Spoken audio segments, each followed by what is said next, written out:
people together. Right down the middle. You got it. Uh-oh. Good job. See what you can do, man. Oh. Wait. That's a strike right there.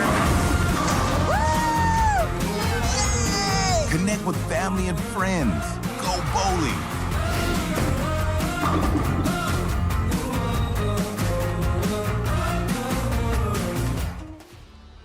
Well, good evening, race fans, and welcome out to North Wilkesboro Speedway for a brand new series right here on the Turn 3 Racing Network. It is Upstate Al bringing you all the action alongside our colleague Kelly Dahl here tonight. And Kelly, welcome out to a brand new series, welcoming it to the Turn 3 Racing Network as we bring in the North-South Racing League. Yeah, I am really looking forward to this. We've been talking about this for a number of months now, pretty much the entire summer leading up into this. And I kind of ran a little bit just this car track combo, and it was so much fun. I was actually considering jumping down there and joining these guys tonight. It would have been fun. With North-South League was created on May 12th of 2020 with a group of drivers from Wisconsin, Indiana, Tennessee, and Florida. The philosophy of the North-South Racing League is to build a community based on respect and integrity with close competition and quality racing. And while fellow drivers work together to build camaraderie, skills, and racecraft awareness and betterment of the league and its members. And this is season number 9. They have, they had 8 seasons of the street stocks before they ran some ARCAs, late models, and super late models. And, well, the most coveted champion of the street stocks for the ZooFab Garage Street Stock Series, that's Dante Curtis, a 4-time champion. Yeah, so everyone's going to be trying to etch their name on the championship trophy. It all starts here tonight at North Wilkesboro Speedway. We have got a lot of racing on tap for you tonight. 200 laps are up on the clock. Drivers are just finishing up qualifying right now. Currently top of the board is that 09 of Josh Cole. Yeah, right now we're watching the 23 of Gary Eschen roll around the racetrack in that number 23. And Eschen, one of the fast guys in practice last night. As we see Randy Nichols in the 69 going to go 3, but we're watching the 23 car work around here. In this car, we're going to see a lot of side-by-side action, a lot of cars leaning on each other. And, well, tonight, 200 laps of action.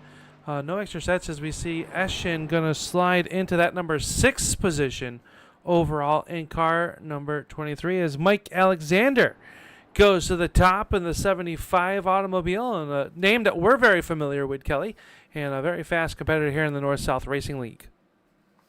Yeah, he seems to be a fast competitor in pretty much anything you put him in, and this is going to be a little bit different from what I've seen him in, and we see a few other names coming to the top of the board now. Dante Curtis just put himself into 2nd, and Brian Hacker moves himself into 3rd. Just a few more seconds left of qualifying. I don't know if we've got too many drivers still left out on track, though. No, we just got Adam Gable in the 91 as we watch Scott Austin in the Austin Designs number 5 come up off the corner to take his lap. And we'll see Austin is sitting in the 13th spot. Adam Gable in the 91 car finishing up his lap in the 24th position. So what does qualifying mean? Well, the top 8 will go into the RC2 Promotions redraw here tonight, and that'll draw for the top 8 positions. So just because Mike Alexander, the driver out of Canada, well, sits atop of the provisional pole setting fast time, doesn't mean he'll necessarily start in P number 1 tonight. Yeah, we are going to mix things up here in just a few moments. Qualifying is now complete, so we do have our top 8. We're going to drag them up here into the booth while we go through warm-up, and we're going to swap these drivers around.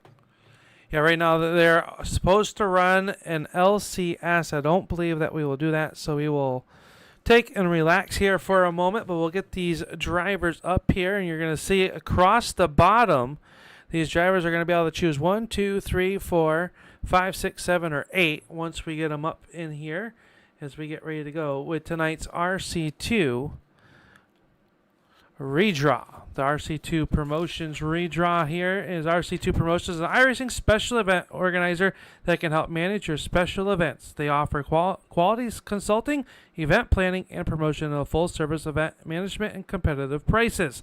If you have an idea for a special event, RC2 Promotions can make it happen. They can handle every detail for your event, from recruiting competitors to race day event management. With 7 years of experience on iRacing and over 10 years experience in special event planning, RC2 Promotions can make your idea a reality. Inquiries can be made to Robbie at facebook.com RC2RP. Well, Kelly, how we making out with getting our top 8 from qualifying up here? Well, let's get them together, and we'll have to sort through here and see if we can find them all.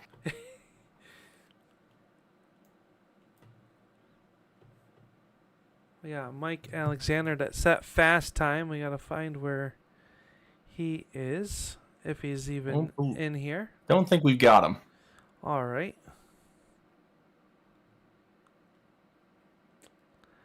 Well, that's a good start to the RC2 Promotions redraw.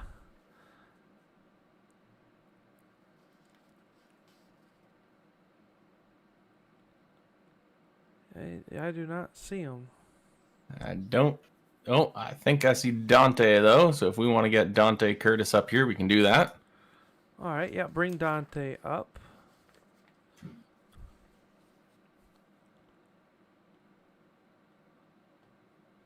That's if things want to work with me. There we go. There he is. There's our, well, second of our competitors here that are going to be taking the redraw. Hello. How we doing tonight, Dante? Good. Trying to stay cool. It's a little hot. It definitely is. We're setting that second fast time here tonight. We're trying to get some answers, as we don't have our fast time setter, but just .006 there behind you in qualifying. It looks like we got Brian. Oh, wait, no. I know Mike's got the communications. It's a matter of finding them. Slowly pulling people in here. We've got Matt Cook and Brian Hacker all set up as well.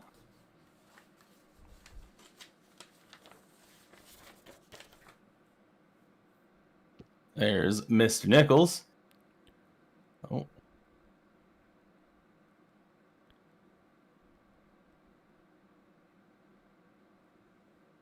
We have Johnson as well. And the last that I can find here. Oh, there's Mike. We got Mike now.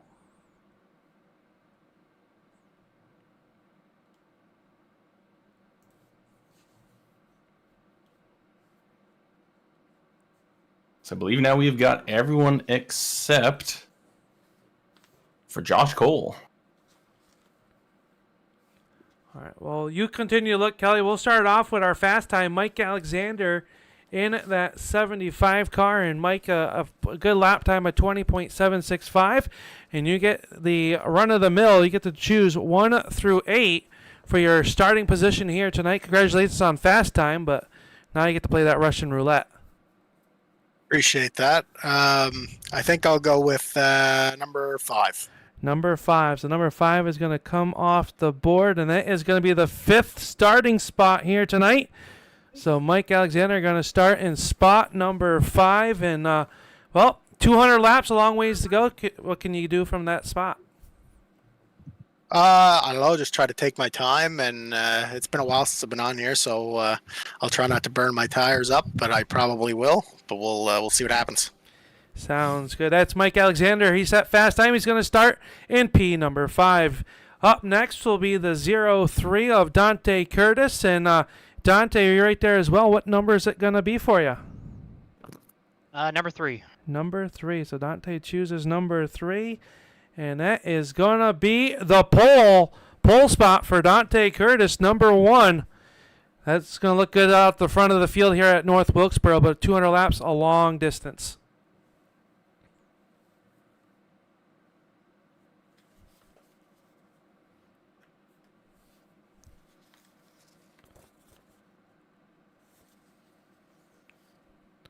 All right, so I think we can move along now to our third fastest qualifier. So that's going to be Brian Hacker.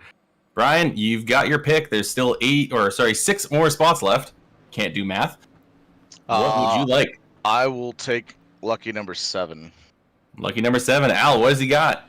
Lucky number 7. It is going to be P number 2 for car number 2 for Brian Hacker. What do you think, Brian? P number 2, 200 laps? I mean, it really doesn't matter where we start with 200 laps, but I'd rather be up front than back in the hornet's nest. There you have it. Kelly, who you got next? Next up, we have got Josh Cole. Josh Cole, which number would you like?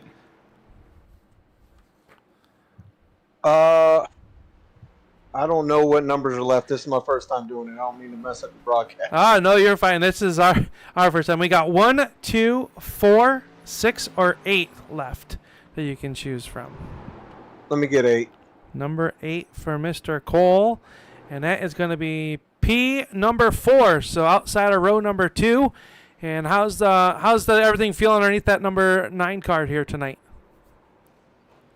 It feels pretty good. Hopefully it tightens up a little bit, but 200 laps is a long way to go. Definitely will, and congratulations on making it into the RC2 Promotions Top 8 redraw here tonight. And good luck, Karen. We hopefully talk to you a little bit later on in the broadcast. Yes, sir. Thank you. All right, so that is 4 spots down, 4 to go. Next up, we have the driver, the number 30, Matt Cook. Matt, you got only half the numbers left. There's still a couple good starting spots left up to grab. What would you like? I'll go ahead and take number 1. Number 1 is going to be P number 6 outside of row number 3. All right, I can take that. First, the street stocks coming back with the ZooFab Garage Street Stock Series, and the recruitment races were, I would say, highly competitive. A lot of good action we're going to see in the street stock. We got the 3 different body styles out there. Which one are you going to be underneath the hood with? Are you going to be the Ford, the Mustang, or was it Thunderbird, or is it the Monte Carlo, or the old Camaro? I'm in the old Camaro. I decided just to keep it how it used to be and not try anything new, so I'm going to see how that goes. Sounds good. We look forward to see what you can do in that number 30, Matt. Good luck here tonight. Thanks, guys. Appreciate it. All right. See, at least he has an actual reason for sticking with the Camaro. I just don't want to spend money. Right. Well, that's why we're in the booth. Though, to our next one. I think that is going to be Randy Nichols. Randy, only a couple spots left here. We've got 2, 4, and 6. Let's go with 6.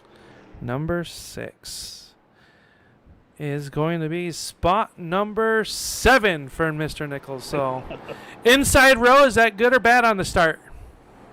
I don't know. I'm further back than I wanted to start, so we'll see. We'll see how it plays out.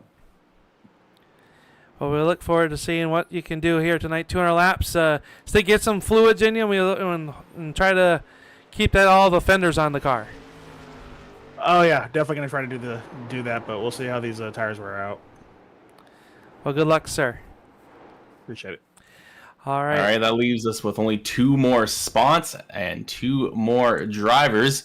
So we get 1 more driver to actually pick, and then Travis Heffler will be left with what's remaining. So, Mr. Johnson, which number would you like? You have a choice between 2 and 4. Let's go with 2. Number 2 is going to be P8.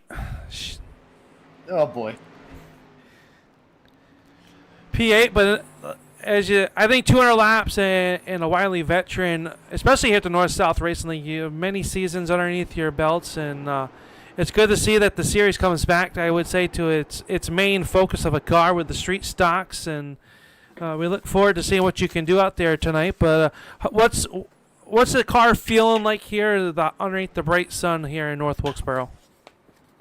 It feels really loose, which is, I don't know, I haven't been accustomed to driving these things probably since we ran them last, so it's going to be a little bit of a learning curve again for me, but we'll see what happens here tonight. Well, we wish you the best of luck, and hopefully we'll be talking to you at the end of the 200 laps here. Good night, Mr. Or have a good luck, and not only, Kelly, he was the season 3 and 5 champion of the 8 seasons ran with the ZooFab Garage Street Stock Series here for the North-South Racing League. Thanks, guys. All right, well, we got one more driver. He doesn't get a pick, but he does get to start in third. Travis Heffler, starting inside row number 2 on a very hot and slick track. How do you feel? How does that kind of factor in for your chances?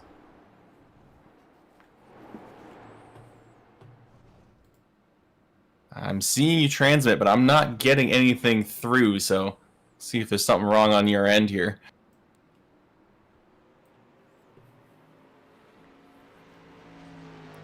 Kelly, he just doesn't want to talk to you. You got me now? Oh, there he is. Yeah, unlikable. My headset's going all crazy. Well, starting inside row 2, like I said, hot and slick track. How do you like your chances tonight? It's gonna be interesting. It's gonna be a lot of attrition, I feel like. So as long as we can hold on to it and keep the tires underneath it, I think we'll be all right. All right, well, good luck to you. It is going to be a long night here, it seems, with these cars, and they seem to be a handful under this hot sun, so good luck to you. Yep, thanks, guys. There we go. That is our RC2 Promotions Top 8 redraw.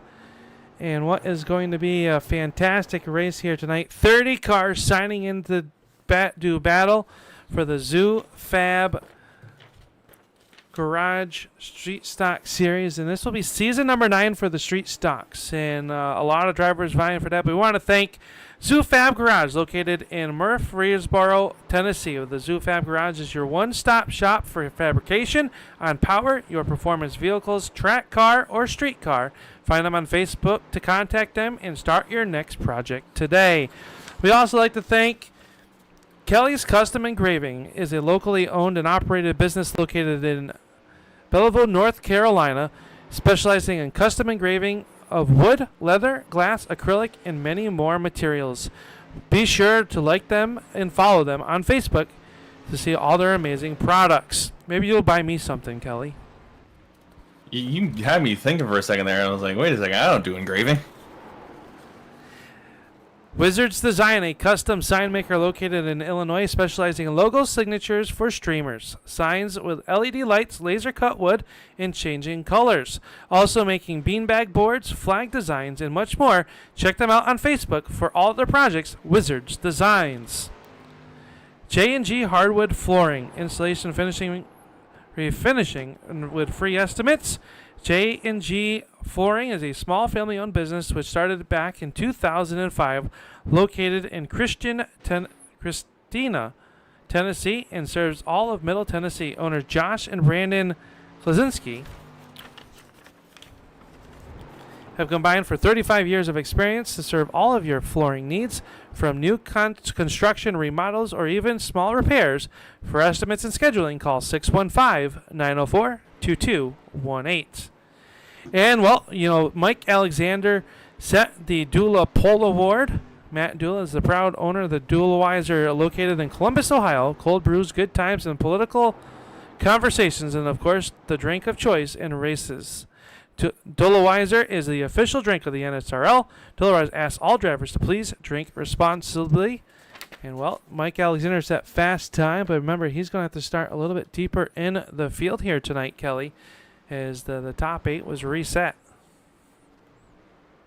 Yeah, Mike Alexander going to have to take 5th place as a starting spot. And like he was saying, it is a very long race. Starting position is not really going to matter. And with how hot this track is, it is just going to eat the tires up. I think really it's going to come down to who can kind of take care of that right rear tire, because these cars seem to just want to step out as soon as they get the accelerator down.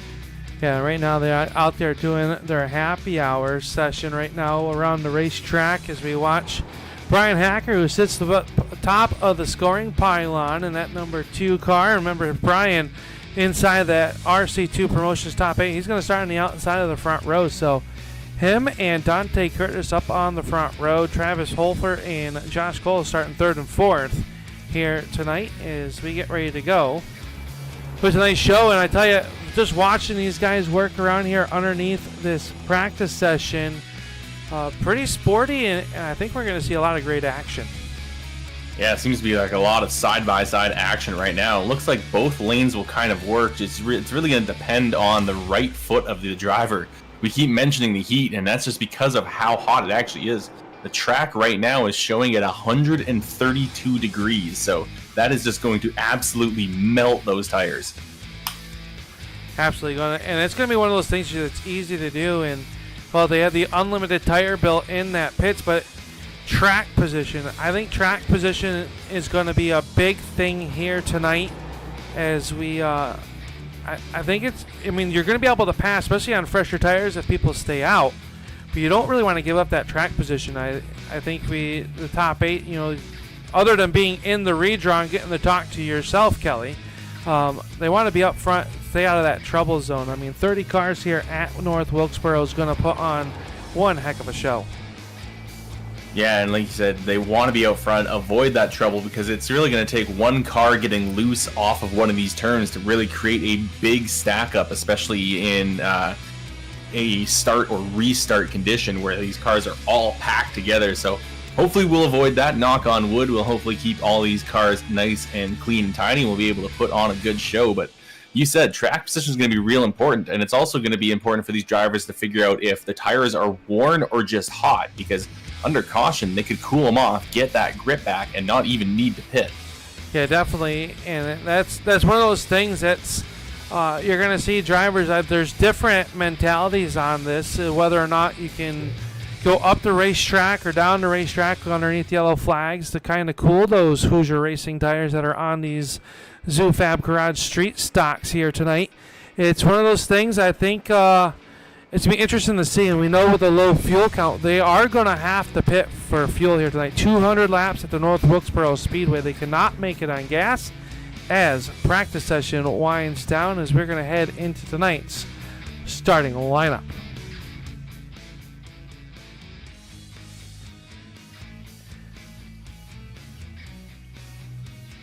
There it goes. Gotta wait for him to get all set there, So we'll get the starting grid. Remember, the top 8 cars are not lined up the way that is. It is going to be Dante Curtis on the pole in car number 03. Outside of him will be the number 2 of Brian Hacker.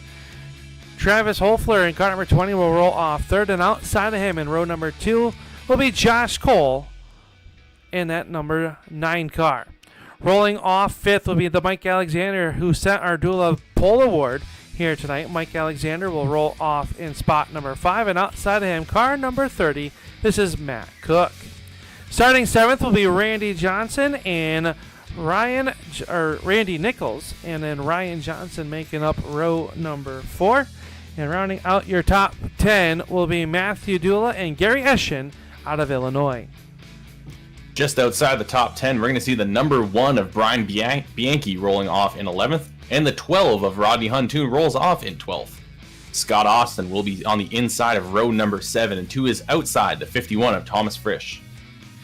Dustin Shepard, he will be rolling off to the inside of row number 8, and Devin Rogers in the 25 will be to the outside. Rex Hoyle in that 54 machine will be starting in 17th, and 18th will be the 14 of Jesse Womack.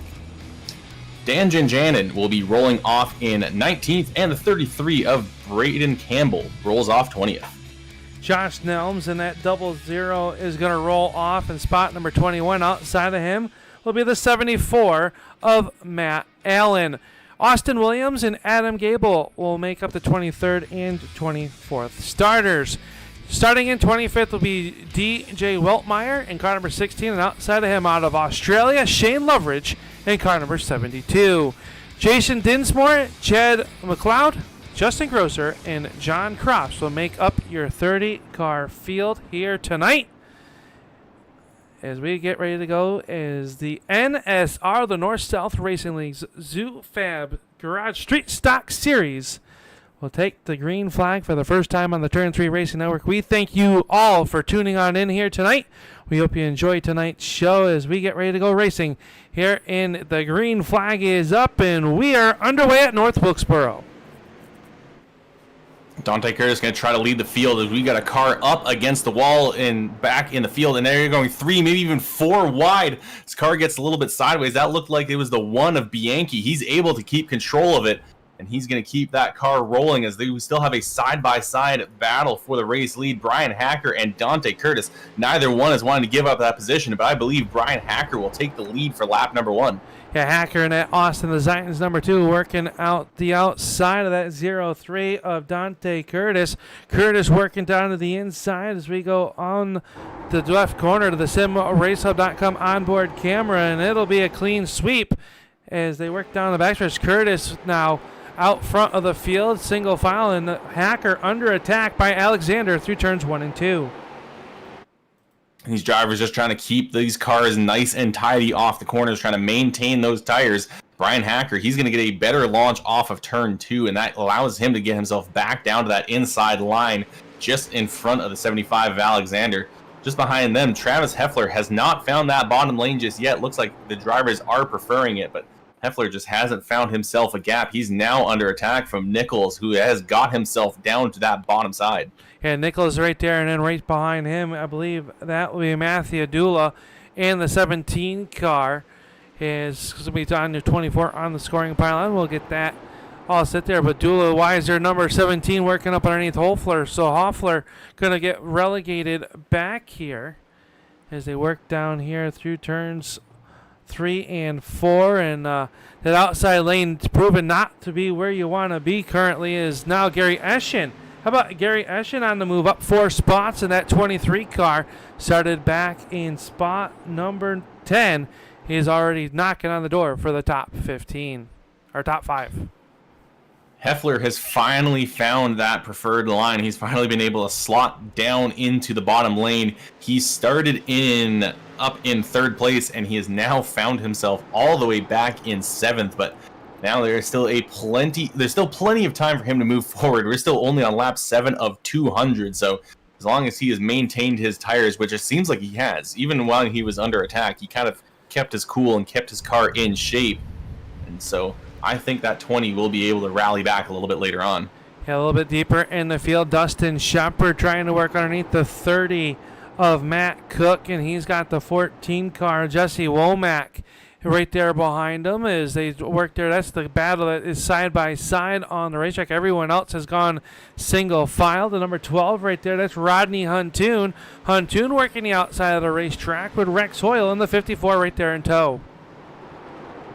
Just in front of them, looks like Brian Bianchi's under attack, but that 51 car, he's going to get sideways. Thomas Frisch barely maintains control. He's able to hang on to it, and now he is under attack. Justin Shepard trying to get his nose down to the inside. He wants that position. He wants to see if he can get take advantage of that error, but he's not going to quite get the drive off of the corner, and that 51 at Frisch is able to hang on to 12th place. Yeah, that was a masterful driving right there by Frisch in the 51 as he was just plumb sideways and able to get there. As right now it is still Dante Curtis out front over Hacker and Alexander, your top 3.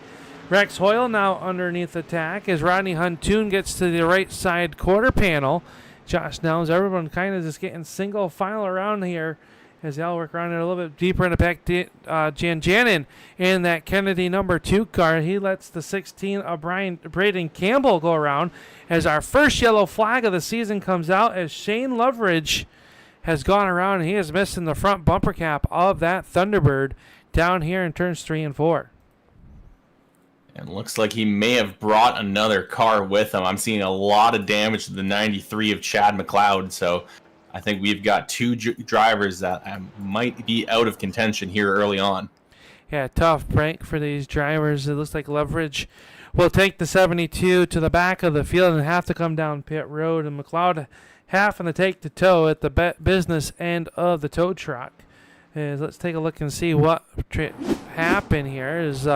Leverage was working up underneath the 74 of Weltmeyer. He just got loose and up in front, and the 93 of McLeod just nowhere to go as the 72 just broke loose. Yeah, I think he hoped he could maybe sneak between the 72 and the wall, but unfortunately that gap closed just enough, and he took a hard shot, ripped the front bumper right off, and I think did damage to both the left front and right front tires. So at 93 might be done. It looks like the 72, though, is coming back out. I don't know if I'd have to check if he's lost any laps here at this point. It's going to be close as they come off pit road. It looks like he will lose it. We had about 6 drivers come down pit road this time underneath this first yellow flag of the event. And they came down and to take some tires and I assume some fuel, Kelly. As we know, fuel is going to be there. Maybe get a little bit off sequence from the race leaders for these drivers that were back outside of the top 20. Yeah, I did not get a chance to really figure out how long a tank of fuel is going to last, but it's going to be a balance between fuel and tires throughout this entire race. And you see these guys now taking the choose cone here. Yeah, the Austin like Designs. Dante Curtis. Yeah, the Austin Designs choose cone. We think Austin Designs. But if you're looking to have a iRacing wrap done, look at Austin Designs for that as they go through there. And you see the cars half in the choose. They got to be on the inside or the extreme outside as the field passes by there. And, well, Dante Curtis choosing the inside. And Mike Alexander going to be to his outside. So nice little rule there, and it's going to shake things up, right? If the top 5 or 6 cars stay on the inside, you could be running 7th, and well, you're end up on the outside of the front row. Yeah, and the outside may not be the preferred lane, but if you get a nice gap and you can kind of drop yourself back down, it's an easy way to gain a few spots, and I think that's what Mike Alexander is hoping for. He's hoping for Dante Curtis to really take off as he's going to have control of the field this time, and he's going to hope he can maybe drop down in front of Brian Hacker. Yeah, the field rolling into turns 3 and 4, and a good little opening stent there as now the field gets restacked and realigned as the pace car going to make the safe haven to pit road, and they are back to green flag racing here at North Wilkesboro for the season opener for the ZooFab Street Stock Series, and Dante Curtis jumping back out to that early race lead.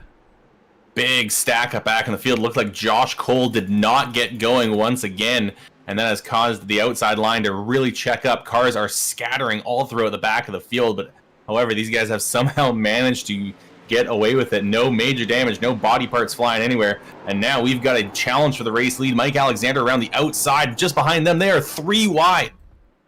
3 wide back there with Nichols, and then Gary Eschen knocking on the top 5 as he works underneath that Dula-Weiser, number 17 of Matt Dula. Gary Eschen rolling it down low as Dante Curtis still digs, trying underneath Alexander, but Alexander going to be our 3rd different leader here this evening as we've had Brian Hacker, Dante Curtis, and now Mike Alexander lead at least 1 lap early on in this 200-lap event.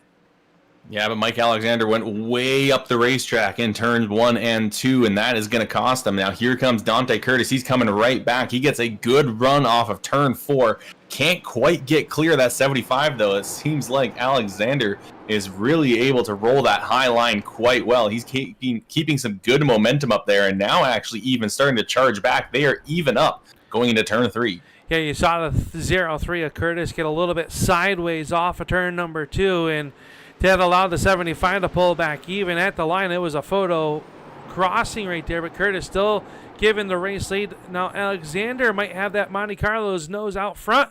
Nothing doing right there as they work down as we go on board, looking out the front with the J&G Flooring onboard camera with Brian Hacker, the driver out of Illinois. He runs in that 3rd spot. Alexander got a little bit loose coming through turns 4, and that allowed Dante Curtis to get clear. And now look at this. Here comes the 2 of Brian Hacker. He's going to get to the inside of Alexander, and he's going to try to get himself back into 2nd place. He was running 2nd before that last caution, and because of the choose cone rule, he did get shuffled back to 3rd place. And Alexander, he showed... caution is going to come out once again. Looks like the 2 of Dan Janjanin on the front straight. Yeah, Janjanin, and that number 2 is shortened up the front of that car. We'll see what happened, if he had some help or not. As things, I was just getting ready to say, a lot of action around here in North Wilkesboro. These guys are leaning and banging on each other. It's just a matter of time before something's going to happen, and unfortunately, Janjanin and the 2 is going to bring out our 2nd yellow flag of the ZooFab Garage Street Stock Series this season here at the North Wilkesboro. So let's see what happens as they come down pit road. He's working right there behind Gable in that 91 car. Oh, the 74 Weltmeyer got a little bit sideways, and he just lost it on himself, Kelly, and into that inside retaining wall. Yeah, I mean, we've been seeing how much these cars are skating around. There is not really much in the way of downforce to kind of help these guys stay planted, and this track has not cooled down at all. Still sitting there at 122 degrees. Got a couple cars coming down pit road now. Looks like the first taker was Brian Bianchi. We also got Hoyle and Huntoon down here as well, as long as Gable. A few drivers just taking that extra set of tires, taking a little splash of fuel, but they've got to be quick. They are racing the field as they come roaring out of pit lane as the field comes down the front straightaway. Yeah, track temperature right now, 122 degrees. You can make your dinner down there, Kelly. Just about. I think if you laid out a hot pan and just left it for a few minutes, it would be hot enough to fry something on, because it is cooking. I think just the air temp is also at 84, so these guys have to be careful with the front ends of their cars. They can't be bumping banging too much, because they're going to need those radiators to be working today. Definitely will. We got Dante Curtis out front over Mike Alexander, Brian Hacker in spot number 2, and I believe we're getting ready to come into the choose zone again. Maybe next time by. Yeah, I don't see anyone spreading out just yet, so I think we'll be waiting one more lap before we go to the Austin Designs choose cone. We'll have to see what these drivers will pick. I'm really looking at that 75. Is he going to try to run that outside line once again? Because he was really working it and even led a couple of laps. And I thought for a moment that Mike Alexander was actually going to be able to pull off the pass on the outside. Yeah, I think as this race goes on, when the tires get worn out, or even when you start factoring in the different tire strategies, I think then that is possibly when you can start to see that as we go into our Austin Design choose can. And well, how about that top 2 go up top? I don't believe Alexander made it to the inside lane. It looks like he's staying down there, so he believes that he made it down, and that's actually really interesting. I was not expecting Dante Curtis to be picking that high lane anytime. I expected him to be planted on that bottom, because that bottom lane is where you really want to be. And that is your choose cone presented by Austin Designs. And interesting there. Not sure as they all got the choose there, but Dante Curtis choosing it outside. Maybe liked something, or maybe knows that the 75. I mean, Alexander had a great restart there on that last green flag and was able to hold him down. So maybe I think right now is the time to do your experimenting. Your lap 30 of 200, and Alexander really didn't even get that great of a start off the initial jump. He just really rallied back, but we're going to have to see what's going to happen this time. Pace car pulling down in the way. Dante Curtis going to launch it off, and he gets a good jump this time. And look at that, just behind him, the 69 of Randy Nichols. He's also going to get a good jump. He's actually going to have a nose ahead of Alexander going into turn number 1. And Gary Eschen in that 23 car working the outside of Brian Hacker. And how about Dustin Shepard in that 89? He's working the outside of Tiny Horse Ryan Johnson in that 38 car. They work side by side. The top leader has got away, but there is a Hornet's net behind them. As Alexander running down on the inside, as they're almost 3 wide back here for spot number 4. Yeah, Randy Nichols and Mike Alexander cannot get away from each other. Now, as I'm saying that, though, Alexander, great speed through turns 3 and 4, and that's going to give him that second position. Now, look at the 69 Nichols trying to take a look to the inside, trying to get himself down there, getting all the way to the grass. Huge run, though, by Hacker. He's got a ton of speed. Unfortunately, he is forced to go to the outside, and they are 2 by 2, 4 rows deep. They are working it back there as they work down here down the front stretch. In here, working lap number 33. Curtis leads it, but Hacker works the outside of Randy Nichols. Nichols has that inside lane. Here's Brian Hacker, works to the inside. The driver out of Houston, Texas. He's trying to hold on to that third position. And someone from Houston is going to be used to driving in this kind of heat, and he is going to try to work it here as these guys are staying side by side. Neither driver giving up an inch, still completely even up down that back straightaway and into turn number 3.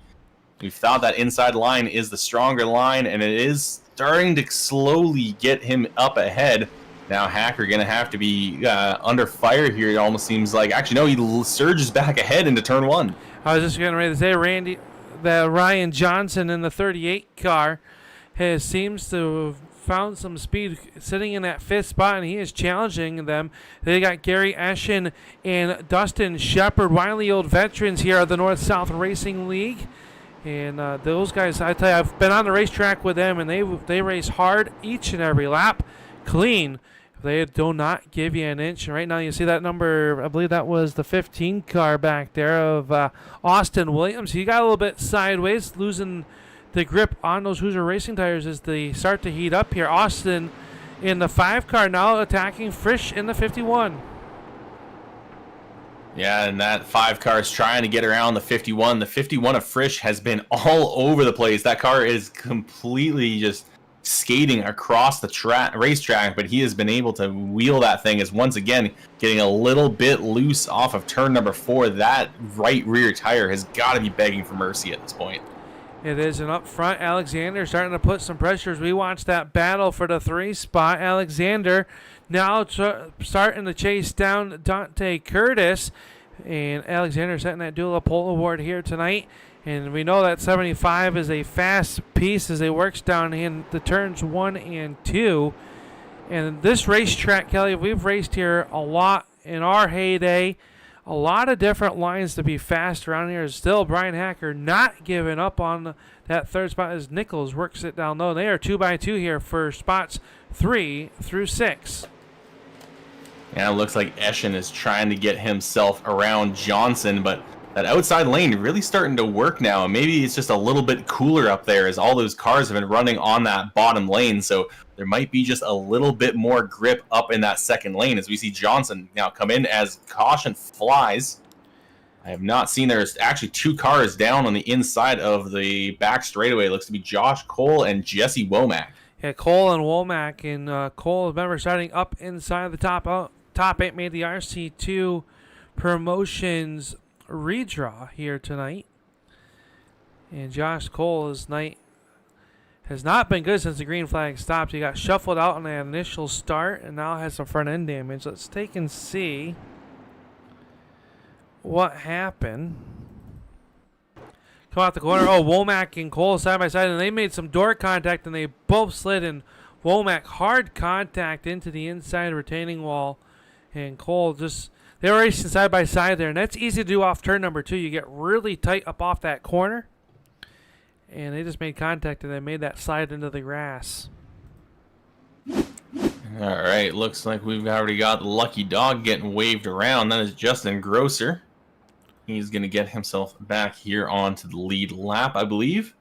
We'll have to see if some of these drivers are going to be coming down pit road. Dante Curtis still staying out along with the rest of this lead pack.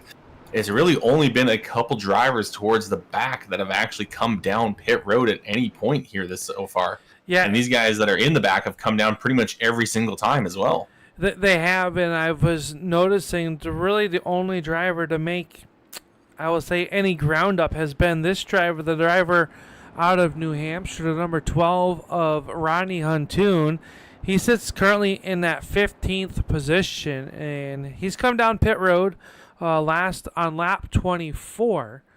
So it's interesting to see how important the track position seems to be right now. These guys not really making a lot of moves, but maybe not showing that hand just yet. Here as they work here on the front stretch. I believe next time by will be our choose, and we'll be interested to see who chooses what.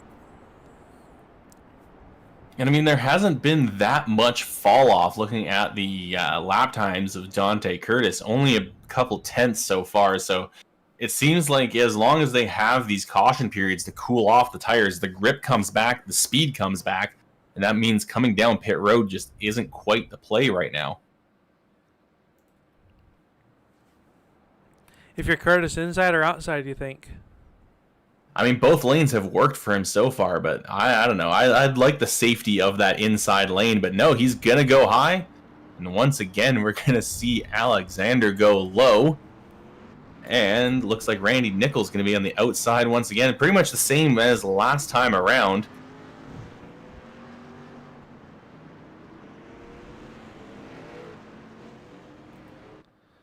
So, interesting there. I mean, Curtis got a great jump that last time. Why wouldn't you do it again? And I guess that's pretty much it. He's been getting a good launch on these restarts, and going on that outside line just allows him a better arc into turn 1 and 2, as long as he's able to get around Mike Alexander, who has not actually been restarting very well. And the last few times he's kind of been caught sleeping, has been a little bit late on the throttle, and he's lucky he's as fast as he is, because Randy Nichols nearly jumped on him last time. And these cars do not have the speed transmissions where you can just drop them into gear. You have to use that clutch. You have to lift. So these restarts are very important and can quickly turn into a parking lot if someone just happens to miss that shift. So it's interesting to see as they roll into the restart zone. The ZooFab Garage Street Stock Series is back underway as we reach closing in on that quarter distance here tonight. And Dante Curtis with a nice jump once again. Randy Nichols working the outside of the 75 of Alexander as they work down the backstretch.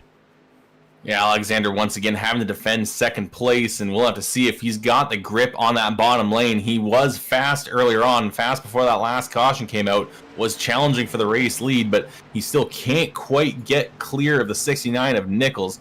And now just behind them, it looked like the 15 of Austin Williams got all sorts of sideways through turns 1. Now still hanging on to it. He's going to get into the 5, and he goes around caution once again. A huge hit into his door from the 12 as well. Matt Cook in that 30 car involved, and the 12 of Rodney Huntoon. I was just talking about him, Kelly, during that last yellow flag, about how he had made his way back up through the field, and I'm not allowed to talk about anybody anymore. No, I think that was a little bit of a situation of a commentator's curse, and I think he may be able to keep going up to see what kind of damage Huntoon's got. That actually, that front end is hit pretty hard. I don't know if he's knocked out the steering geometry in any way, but at least the bodywork is very crumpled.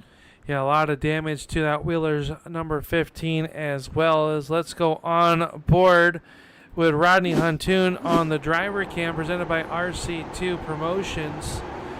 You see him working underneath Gable in that 91 car and just smoking, and it was too late.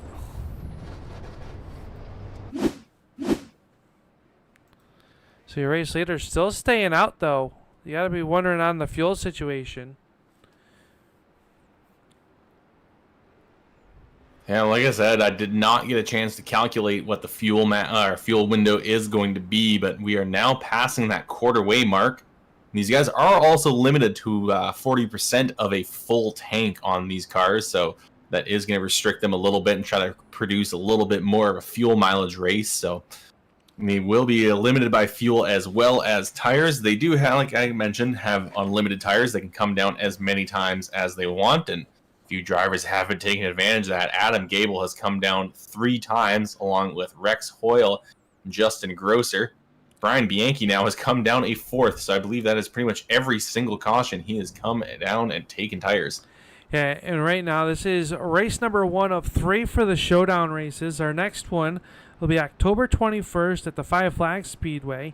One of my favorite racetracks as a driver, Kelly, is that Five Flags Speedway, and these should put on a great show there. And then the season finale at the Nashville Fairgrounds Speedway will be another 200-lap race. Every other race this season, starting with next week when we head out to California to Irwindale, will be 125 laps in distance. And Irwindale, oh baby, that's going to be a great show. Yeah, that is a great schedule we have got on tap here this season. There's a lot of great tracks, and there's been some good racing so far, but it's been very difficult for these drivers to handle. Mainly, it is the heat. The track has gone up in temperature once again. Now it's being updated and shown to me as 125 degrees. these cars as they go through the Austin Designs choose cone. And we saw that Dante Curtis once again took the outside on his restart as the rest of the field rolls on through. So, an interesting play call. It's worked the last 2 times. Why change it? That's what I would be saying if I'm the crew chief. Let's go to the outside. And Dante, remember, a very fast race car driver here, is the all-time leading champion in the street stocks. And he has proven why so far here tonight, as he has been the driver out front leading the most laps, as he was the season 1, 4, 6, and 7. Here is 8 seasons of this series. And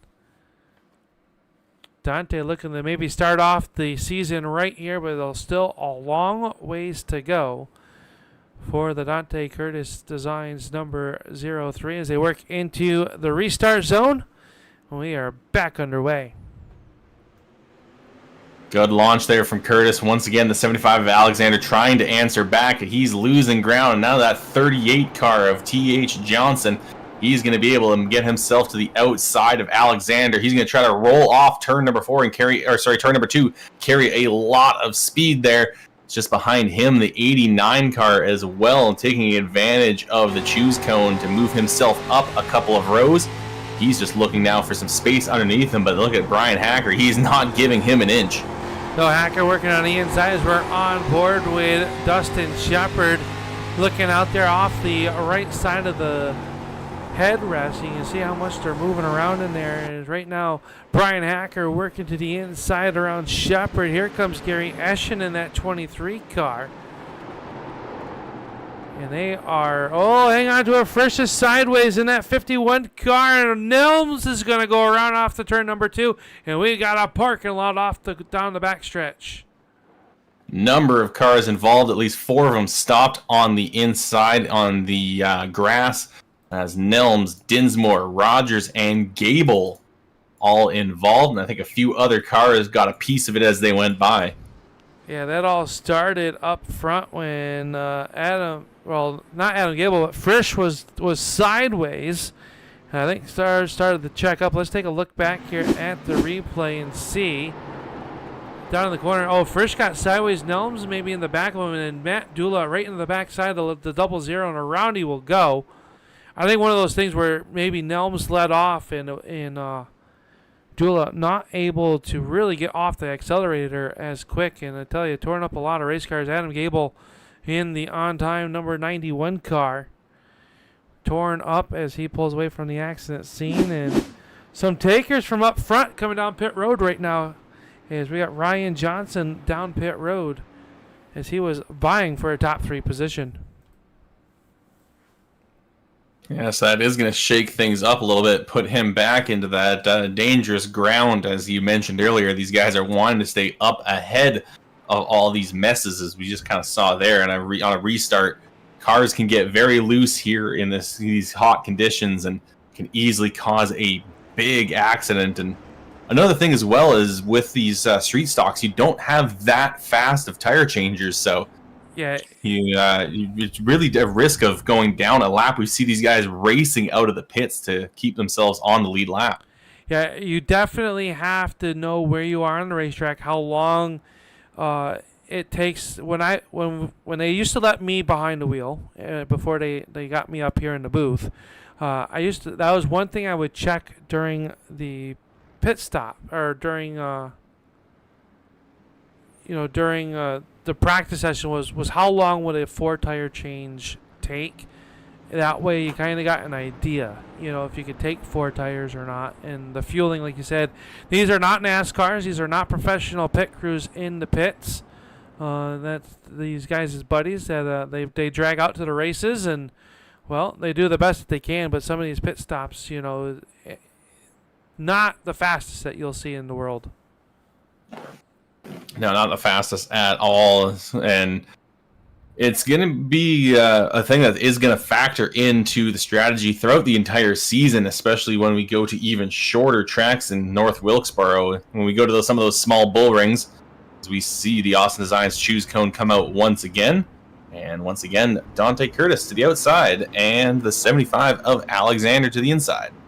It's interesting to see how many people are choosing the inside-outside throughout the rest of the field as they roll down through. If you're towards the back of the pack, you just choose what's going to get you the most track position, you think? If you're a driver, put your helmet back on for a second, Kelly. And if you're out there, you see 3 or 4 cars going one way, do you choose to jump up to the outside or to the inside, depending on what lane it is?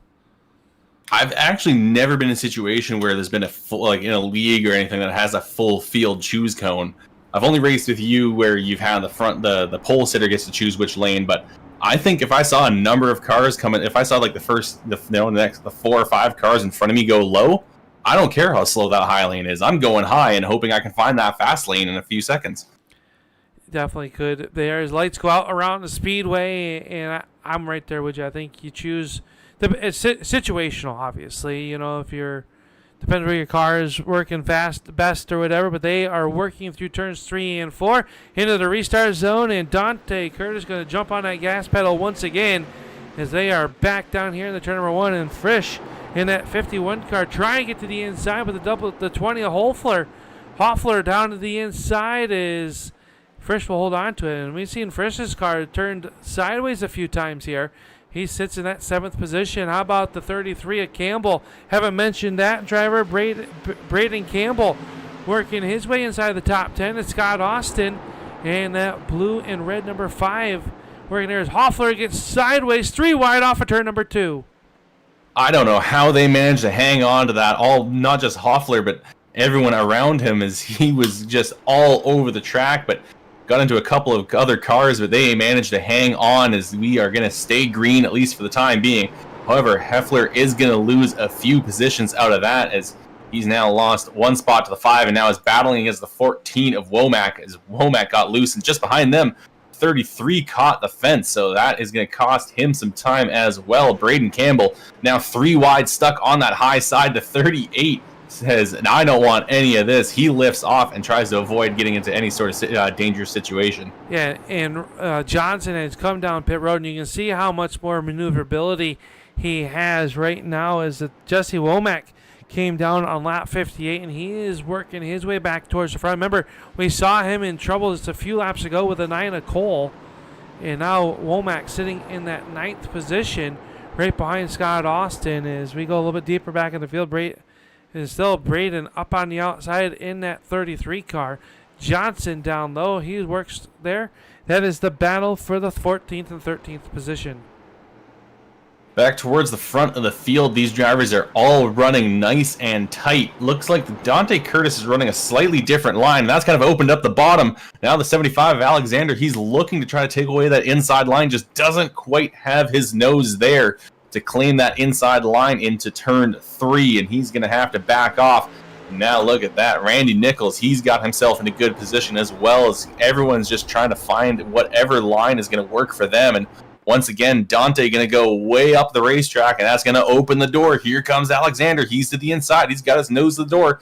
This time in turn 3, he's not going to have to give up that ground. He's got himself a lane.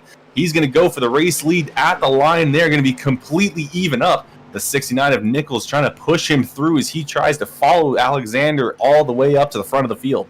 Yeah, Nichols had a great run through turns 3 and 4. They are still wheel to wheel into turn number 3. And Alexander putting the 75 nose out front. His car a little bit free on that inside lane. Still holds on, but Dante Curtis challenging right back. And Brian Hacker right there as well. Gary Eschen and Dustin Shepard, your top 6. Yeah, I think if we had stayed green a little bit more, that outside lane would have just a little bit more grip compared to the inside. I think because of the streak of cautions we had there, about 3 almost back-to-back, that kind of allowed that inside lane to cool off a little bit, allowed grip to kind of come back. Alexander going to move up in front of Curtis, and now Curtis actually losing a ton of ground. He gets slowed up through turns 1 and 2, and now here he comes, Nichols. He's going to get his nose to the inside. He's going to now challenge for the race lead. And Nichols down low as we go on board the SimRaceHub.com onboard camera with Randy Nichols, and Nichols trying to make something happen. Contact are leaning on each other for the race lead. tires squealing up off the corner. Nichols trying to get there as we close in on the halfway point. Now Nichols' car sideways through turns 1 and 2. Brian Hacker looking to the inside. Slight contact off of turn number 4. Everybody starting to jostle. The patience running thin as the temperature rising inside the cockpits. And how about Gary Eschen now? Eschen trying to make a move as Curtis falling back to the 6th spot. Yeah, Brian Hacker in a good position, though, to take away second place as he is side by side with Randy Nichols. Nichols, a great launch off of turn 4. He's going to hang on to second place at the stripe, but he has not cleared the 2 of Hacker.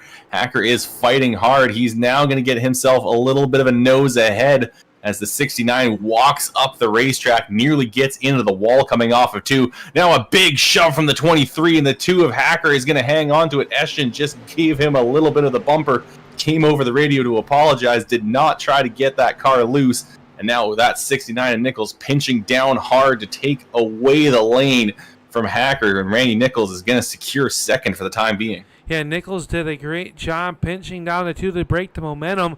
Meanwhile, Alexander has opened up about a car and a half, maybe 2 car length lead over this battle as we watch as it settles back down for the time being. A little bit deeper in the field, Ryan Johnson in that 38 car still continuing his march forward here on those fresher tires. So I think this is the first juncture of tonight's race where we've seen the fresher tires coming into play and able to make some moves as they starts to work his way through the field.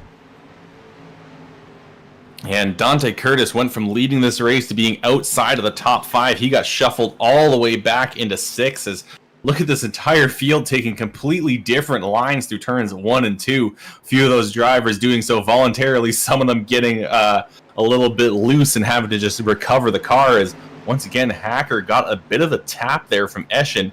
Eschen just kind of laying the bumper to that 2 car, and they are both keeping it clean and keeping it tidy, making sure that he's not bumping the 2 hard enough to get him completely turned around as that time Eschen coming into turn 3 a little bit hot and sliding up the racetrack. Up the racetrack a little bit deeper in the field, running in that 13th spot. Matt Cook in the 30 car going to take away the spot from Hoffler. In the 31 right there behind him, that is Justin Grosser.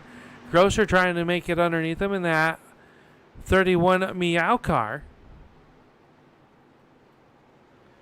Hacker now side by side for second place. He had gotten a good run off of turn 2, and then through turns 3 and 4, Nichols got super loose, especially coming off of turn number 4 there. Managed to maintain control of the car, but just lost enough time to allow Hacker to really get a good position there on that inside. They are now completely even up, and once again up in the marbles, that 69 car.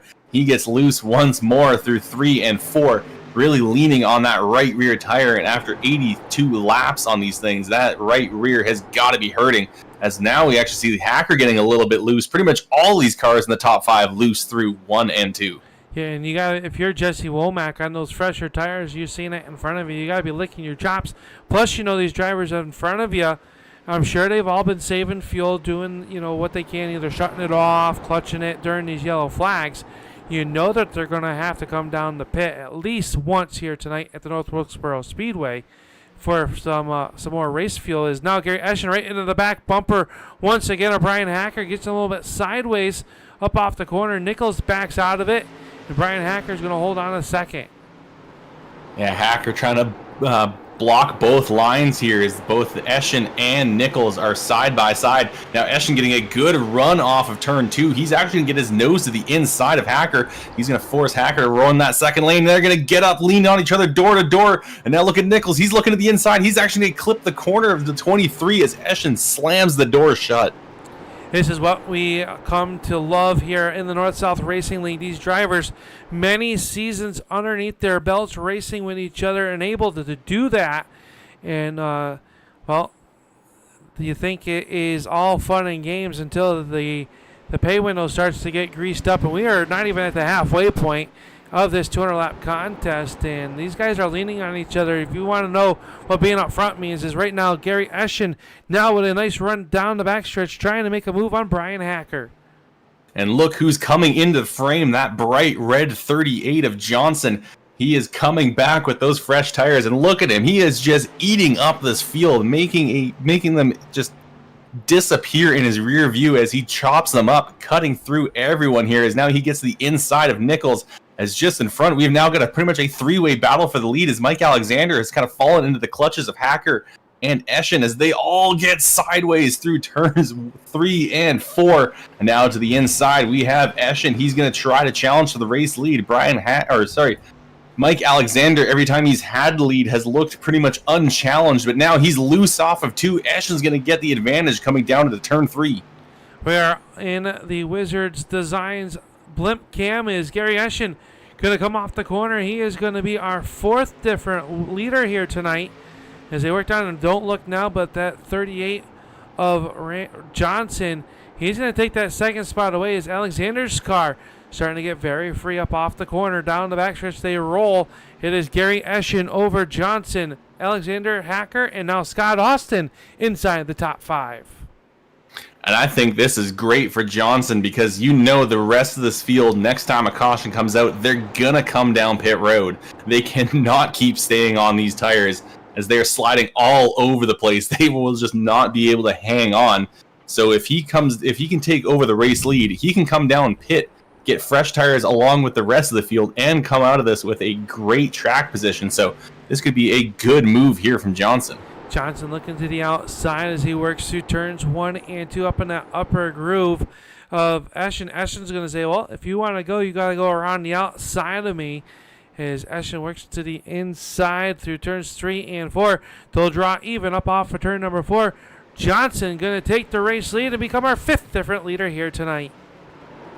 Yeah, Johnson had the advantage at the stripe, has not quite cleared Eschen, though, as just behind them there is quite a gap that has actually developed back to Brian Hacker, as Mike Alexander has fallen all the way back into 5th. But now Ryan Johnson, he's going to finally get clear of the 23 and going to look back now at the 75 of Alexander. He's actually lost the now position to Josh Cole, who got caught up in an incident earlier on. We saw him up against the wall at one point.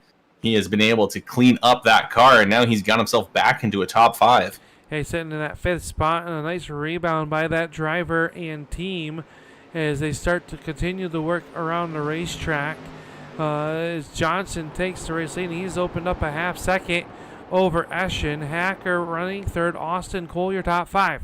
Alexander running in 6th, 7th spot is Nichols, Curtis, Shepard, and Womack, your top 10.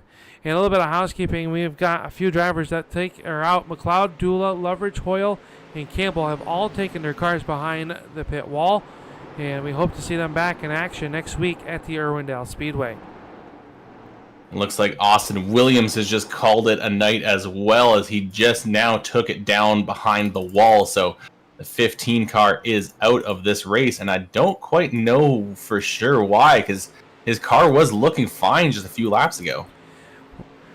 We watched the battle inside the top 10. Womack, remember, he was charging Kelly. He is now starting to fall back. As Weltmeyer in the 16 car has made it by him. And Rogers now down low. That's the 25 of Devin Rogers. First time we've really talked to him as the yellow flag comes out as the 51 of Thomas Frisch sits backwards up off of turn number 2. And right down in front of Jan.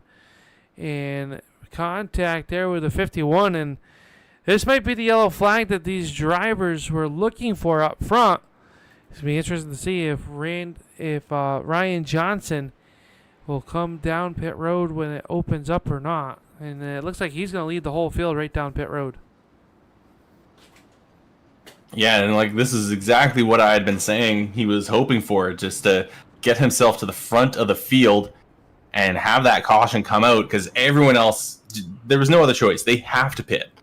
Those tires were completely done. So now Johnson gets himself an opportunity to get himself on fresh rubber, on the same sequence as everyone else, and gets to lead this field. I mean, that has just been a fantastic run these last few laps from him since that last caution on, I think it was lap 58 that he had come in pit.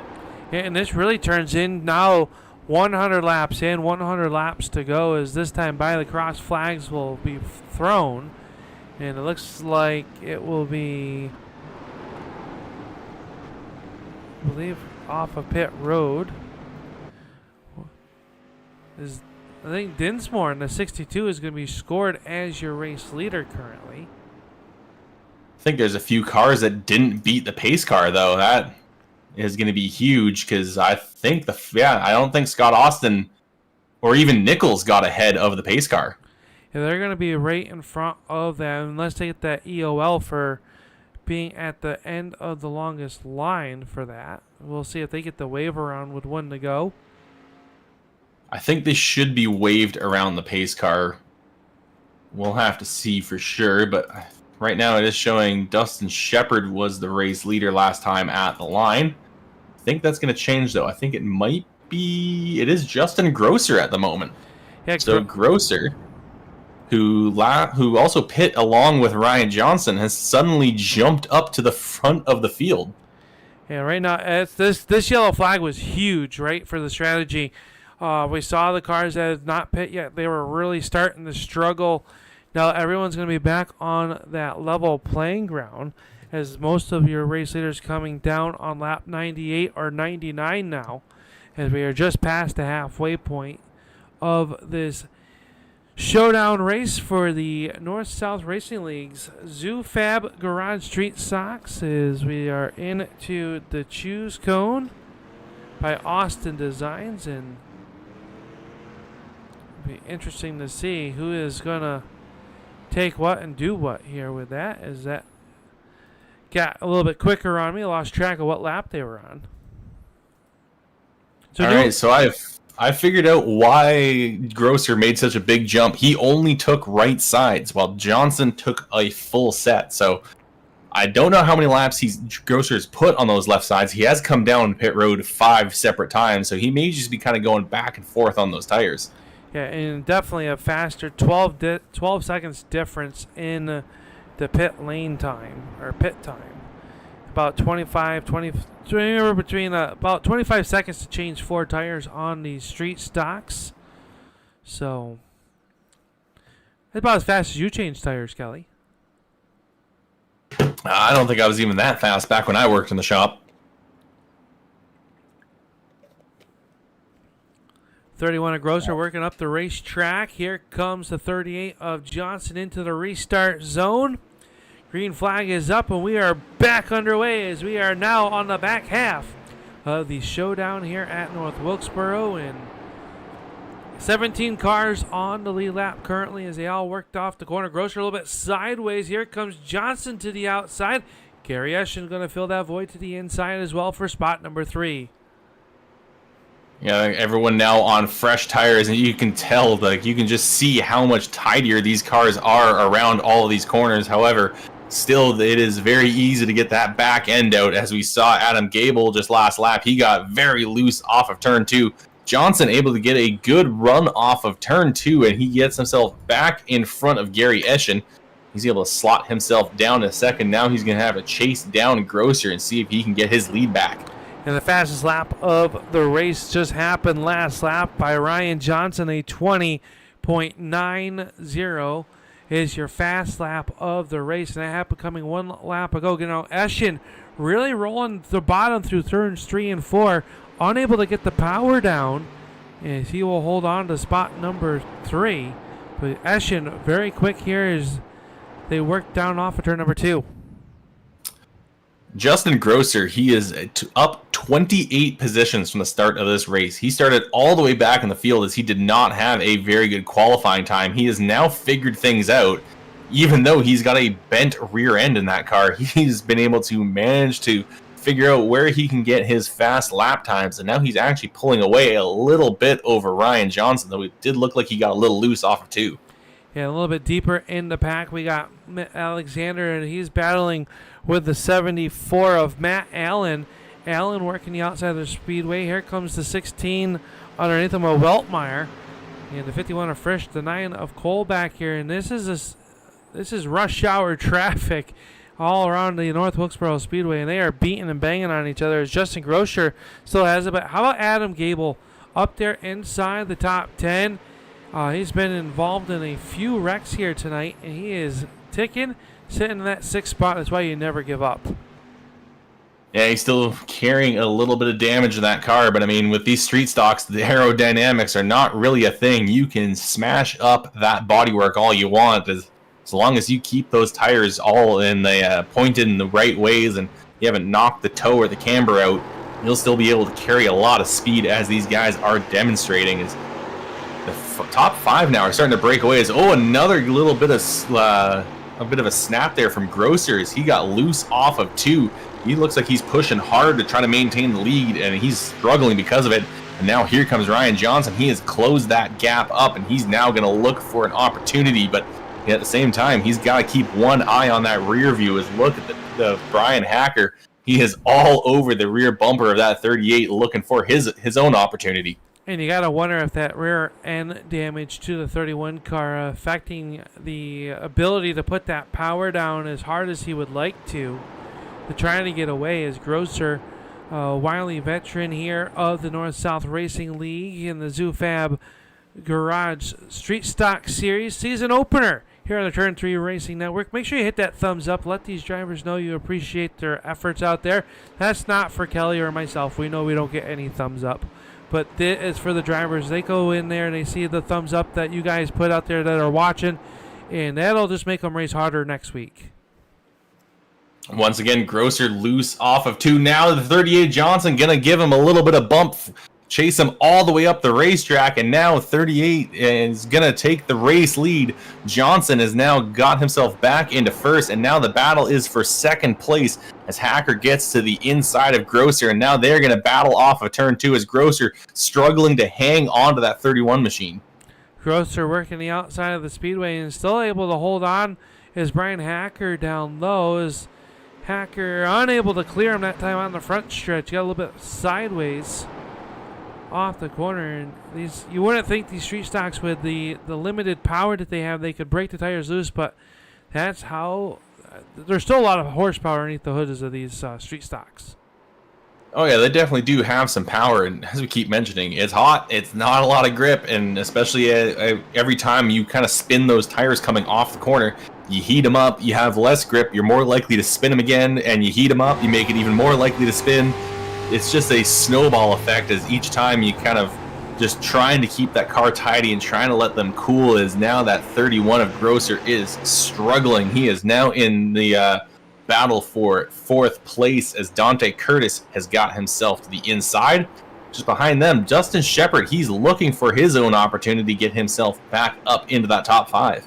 Is there still side by side back there for the 4th spot is early race leader Dante Curtis trying to take that 4th spot away. Is Johnson out to the race lead as we are on the Wizards Designs blimp cameras. Now we watch Devin Rogers in that number 25 car. And that's a sharp looking race car. Simple, slick. His yellow flag comes out as Matt Allen in the 74 car has gone around. Looks like some damage to that car as well to bring out our 7th yellow flag of the evening with just about 81 laps to go. Let's take a look and see what happened. We got sideways on the back stretch and couldn't get it in gear, and the leaders were coming. And the yellow flag will come out right there as Johnson is your race leader. And Johnson's going to lead them down into the pits. So it seems like this may be the final stop. This may be the splash they need to be able to get through these last 80 laps. You have to see, though, if any of these guys are going to take tires at the same time. I don't see the 38. Actually, no, there he goes. The 38's right side is going to come up. So these guys are going to probably, at the very least, take right side tires that bring them through to the end. And I'm going to keep an eye on that 38. He did drop the rights. Yeah, he's gone. He is only going to take those right side tires. And that has given the Austin Designs number 5 of Scott Austin the race lead as he stayed out. And now he will come down pit road. Maybe they were not caught up to the pace car enough as they will come down pit road. So that should unofficially give Ryan Johnson back the race lead. I think you're right there. I don't see anyone else that has stayed out.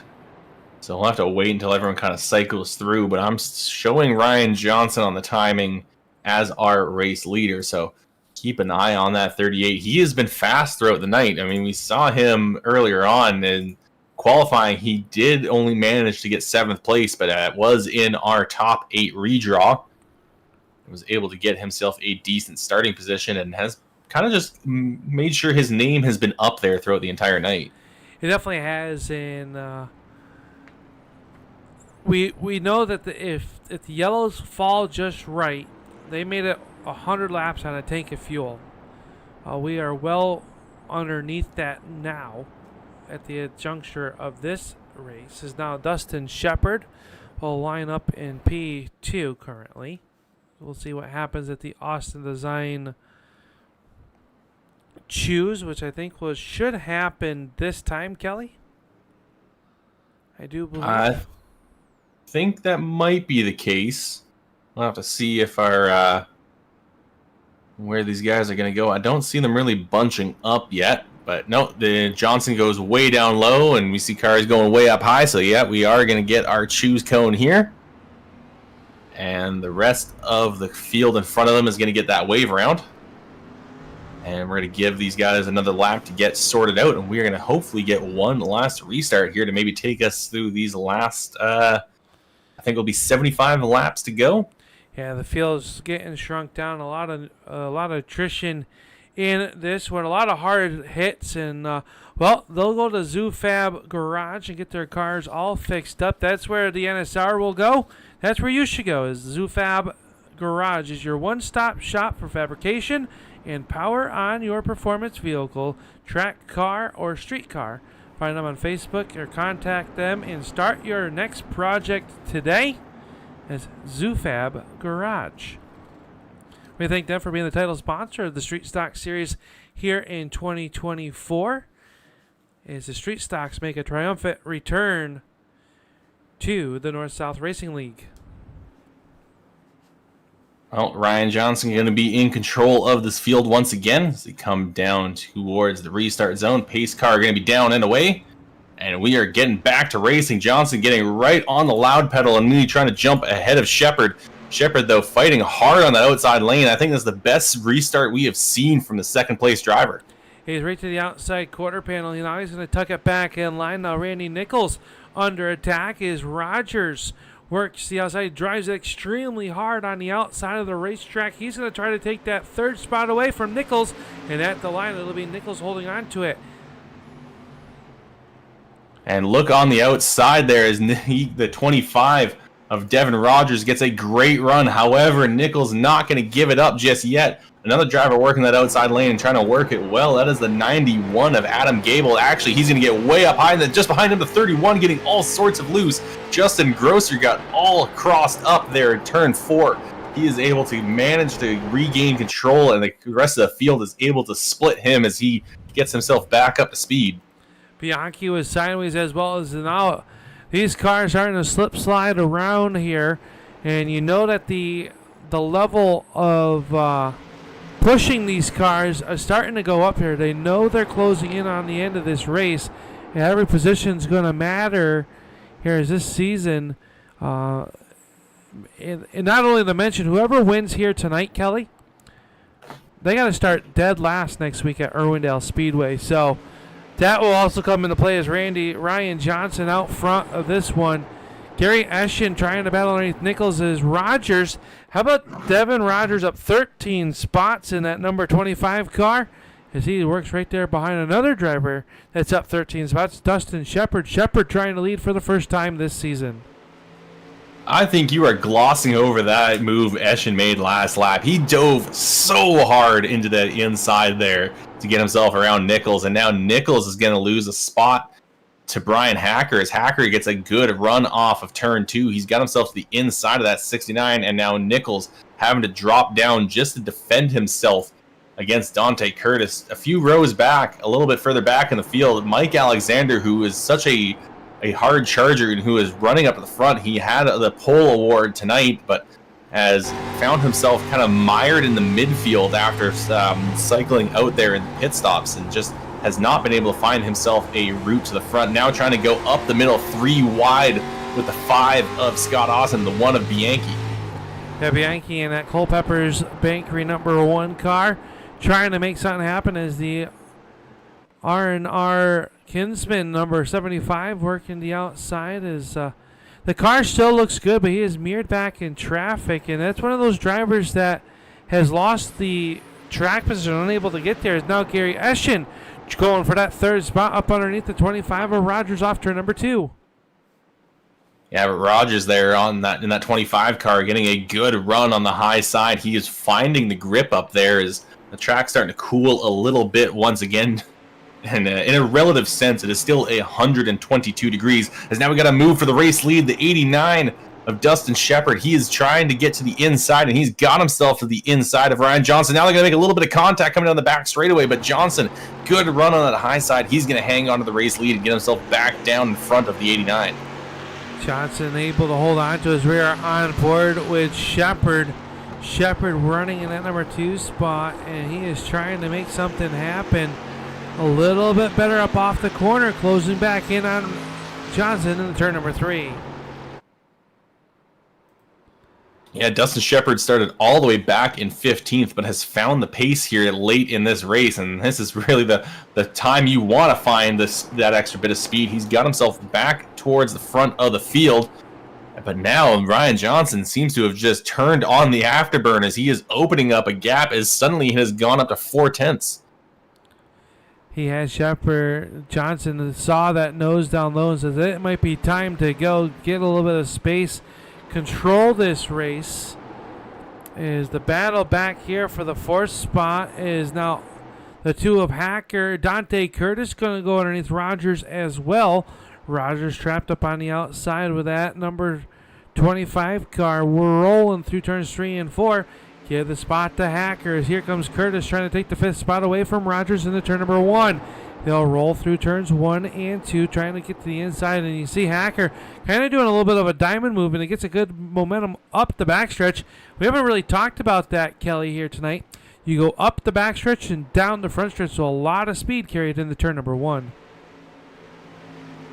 Yeah, there is a slight slope. It is mentioned pretty much any time we come to North Wilkesboro, so I just kind of assumed that everyone would be realizing it by now. But yeah, you carry a little bit more speed coming down the hill into the turn, and then it does kind of make this track a little bit different through both 1 and 2 and 3 and 4.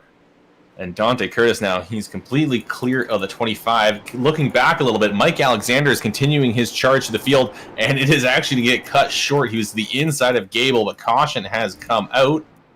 I don't quite know who was the cause of that. It was Thomas Frisch. He was facing southbound in the northbound lane off of turn number 4. He was working underneath Weltmeyer in that 16 cars. We got it pulled up on there.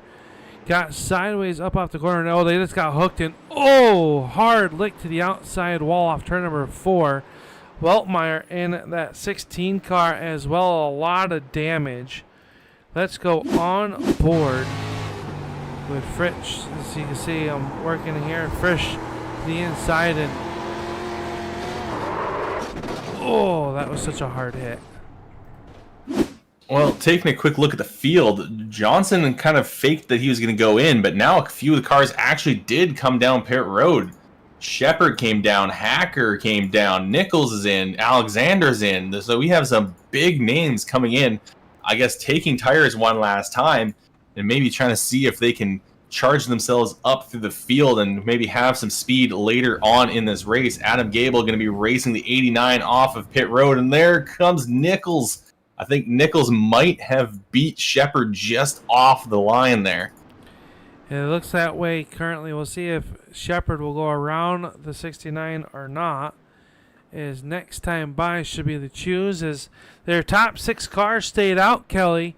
Is that enough cars to separate themselves from the fresh rubber? Did they run long enough to make a difference now? As it looks like Brian Hacker was the first car off of pit road with those fresh tires here on lap 122. Travis Holfler coming down pit road as well. I mean, we saw earlier on, it took a long time before those tires really made a huge difference. I think it was over 50 laps. I mean, we were starting to get close to that, But there's a lot more variables to it. There was a lot less heat cycles as it was just green flag running, but at the same time, it was green flag running the whole time. So we'll have to see. Is it going to be enough? Is Brian Hacker going to be able to make a charge to the field? It's a 20-lap different right now between Brian Hacker and the front of the field. I don't think that's enough of a difference at the moment. That's the thing. At the moment, I don't think he's going to really charge through. But I think we may start to see it come in a little bit late as the tires through this front pack kind of fall off the cliff. Maybe if we go green the rest of the way. As they go through the Austin Design choose cone area, we'll see what happens here. Is choosing what's there. And I was able to do this with these drivers a season ago when they ran the late model stock car, Kelly. And I will tell you, this is one of the most nerve-wracking things to do is the choose cone. Because you got to keep your pace, but you also can't lag back too much. You have to be ready to make that decision in the split second. It is one of the most hardest things I think you got to do because there's a lot of strategy that goes into choosing which lane you're going to restart in. That is true. I mean, I saw Brian Hacker kind of check up a little bit to see what the guys in front of him were doing before he made his choice, and he's got himself in a decent spot. I mean, he's going to have to be the one we really watch. Both him and Nichols there, they're side by side in row number 4. Those are your fresh tires. Everyone in front of them are running about 20 laps older. Yeah, and they got able to cool down, and a couple quick yellow flags back to back right there as well. So we'll see, like you said, how much those heat cycles really matter. If we get a longer green flag run, I think so. But Ryan Johnson into the restart zone, and he is going to mash the gas first. He's got a good start, and here comes Dante Curtis back to the inside. He's looking to take second away from Gary Eschen. Yeah, great restart there from Curtis. He's trying to run onto that inside line. But look at Eschen carrying so much speed on that high side. He's gotten clear of Dante Curtis and then some. So great run from him. And now look at the 5. He's going to be caught in the middle. Looks like the 20 was about to go to the outside. Heffler thinking a bit better of it and deciding to slot back into the high lane. But he nearly went 3 wide with the 5 of Austin and the 25 of Rogers. Yeah, they are still battling it door to door, and you got some fresh tires behind them as Brian Hacker, Shepard, Nichols all working through there. Now Shepard right to the back bumper. Austin a little bit sideways up off the corner, checks up that outside lane. That gives Rogers clear sailing in spot number 4. And this is really good for Hacker, is that he has kind of chosen the right lane. That inside lane is moving, and if he can get a little bit of momentum, he might be able to go after that 25 car. Yeah, there goes Rogers. He's going to slide at the racetrack. That's going to open the door, and Brian Hacker is going to stick his foot in it.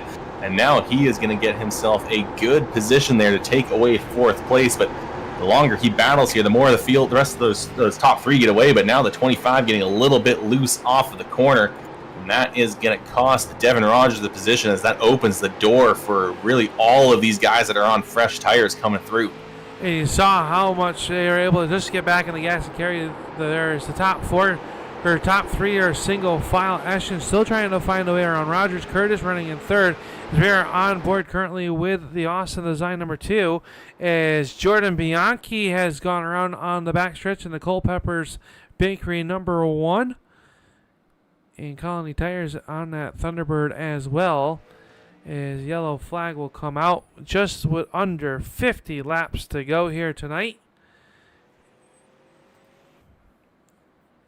Yeah, just another one of those tank slappers that we've seen off of turn 2 time and time again tonight. But really the one to watch on this replay once you get it queued up there, Al, is Jonathan Cross. He was able to recognize what was happening, could see the tank slapper was coming, and got himself out of the way of the one. Yeah, just barely missed it. We'll go on.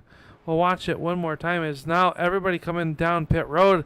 Brian Hacker staying out as we come back to live pictures before we queue up that replay one more time. Brian Hacker, Dustin Shepard, Mike Alexander, Josh Cole, Rodney Huntoon, and Brian Bianchi all stay out. Josh Nelms and the 00 will get the free pass here tonight. Get back on the tail end of the lead lap. I think Gary Eschen was our first driver out there of the ones that came down pit road. A few drivers that are really far back after coming in there. Ryan Johnson, I don't know what happened there. Maybe he took 4 tires, but he dropped all the way back in the field. So I'm going to have to take a quick look back and see if he really... Definitely a 4-tire stop there. 25 seconds worth of stoppage on pit road. So definitely a 4-tire change, and 45 laps to go, or 46 will come to 45 laps to go. Time to put the boys up on the dash, I think, and no better way than to put 4 fresh Mr. Feelgoods on it. Yeah, I mean, we saw him earlier on basically do this exact same thing. Come down, give up the track position, get fresh tires, come back through the field and take the lead. But that was a much larger difference in tires. And, I mean, Brian Hacker did only put outsides on his machine. At least I think he only had a 12-second stop compared to Shepard's 16. So maybe he even put left sides. I don't know why, but I don't think he definitely did not put all 4. So we'll have to see if that's going to be the difference maker, and if Ryan Johnson can get back through this field. That is a long ways to go, and we are running out of laps as we are well past the 3/4 mark. Yeah, and is that 4-second difference between him and Shepard on pit road, is that the difference of a few extra gallons of gas in the car? Yeah, that could also be a thing as well. We'll have to see if these guys are going to have enough to make it to the end. I would assume so. We've seen these guys go longer on a green flag run, so I think they are going to be good to the end. So maybe Hacker was just had a bit more fuel in his tank before they came by. I believe this time by will be our Austin Designs Choose Cone, and whether you're in the market for a new iRacing wrap or a design, Austin Designs can do it for you. Reach out to Scott Austin. Austin Designs for all your graphic needs. Here we go with our Choose Cone. And Brian Hacker is going to go high. Shepard down low. So the top 4 are kind of conventional here. As the Grocer will be the first car to go down low. That gives Womack an extra spot to the outside. Yeah, and someone that is actually charged up here now and that has kind of benefited from this last caution. That's the 75 of Mike Alexander. He was working his way slowly through the field, but now has got himself into a good position. He's going to be starting, looks like, second on that outside lane. Josh Cole's going to be holding on to that inside, so we'll have to see what kind of start Alexander can have and if he can get himself back into the conversation for the battle for the race lead. And how about this driver that we're on board with, Rodney Huntoon out of Middlesex, Vermont. Saw him have that hard right front contact early on in this race in one of the first couple yellows. Finds himself inside the top 10 right now as we come back to the restart. Nice recovery by that team.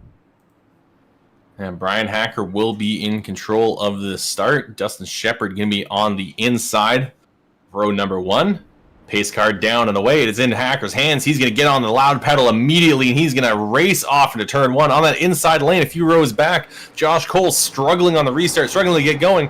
And it's going to bunch up that inside. Eschen took a bit of a hit into turn 1, and that caused him to have a very inside line, but he's able to maintain control.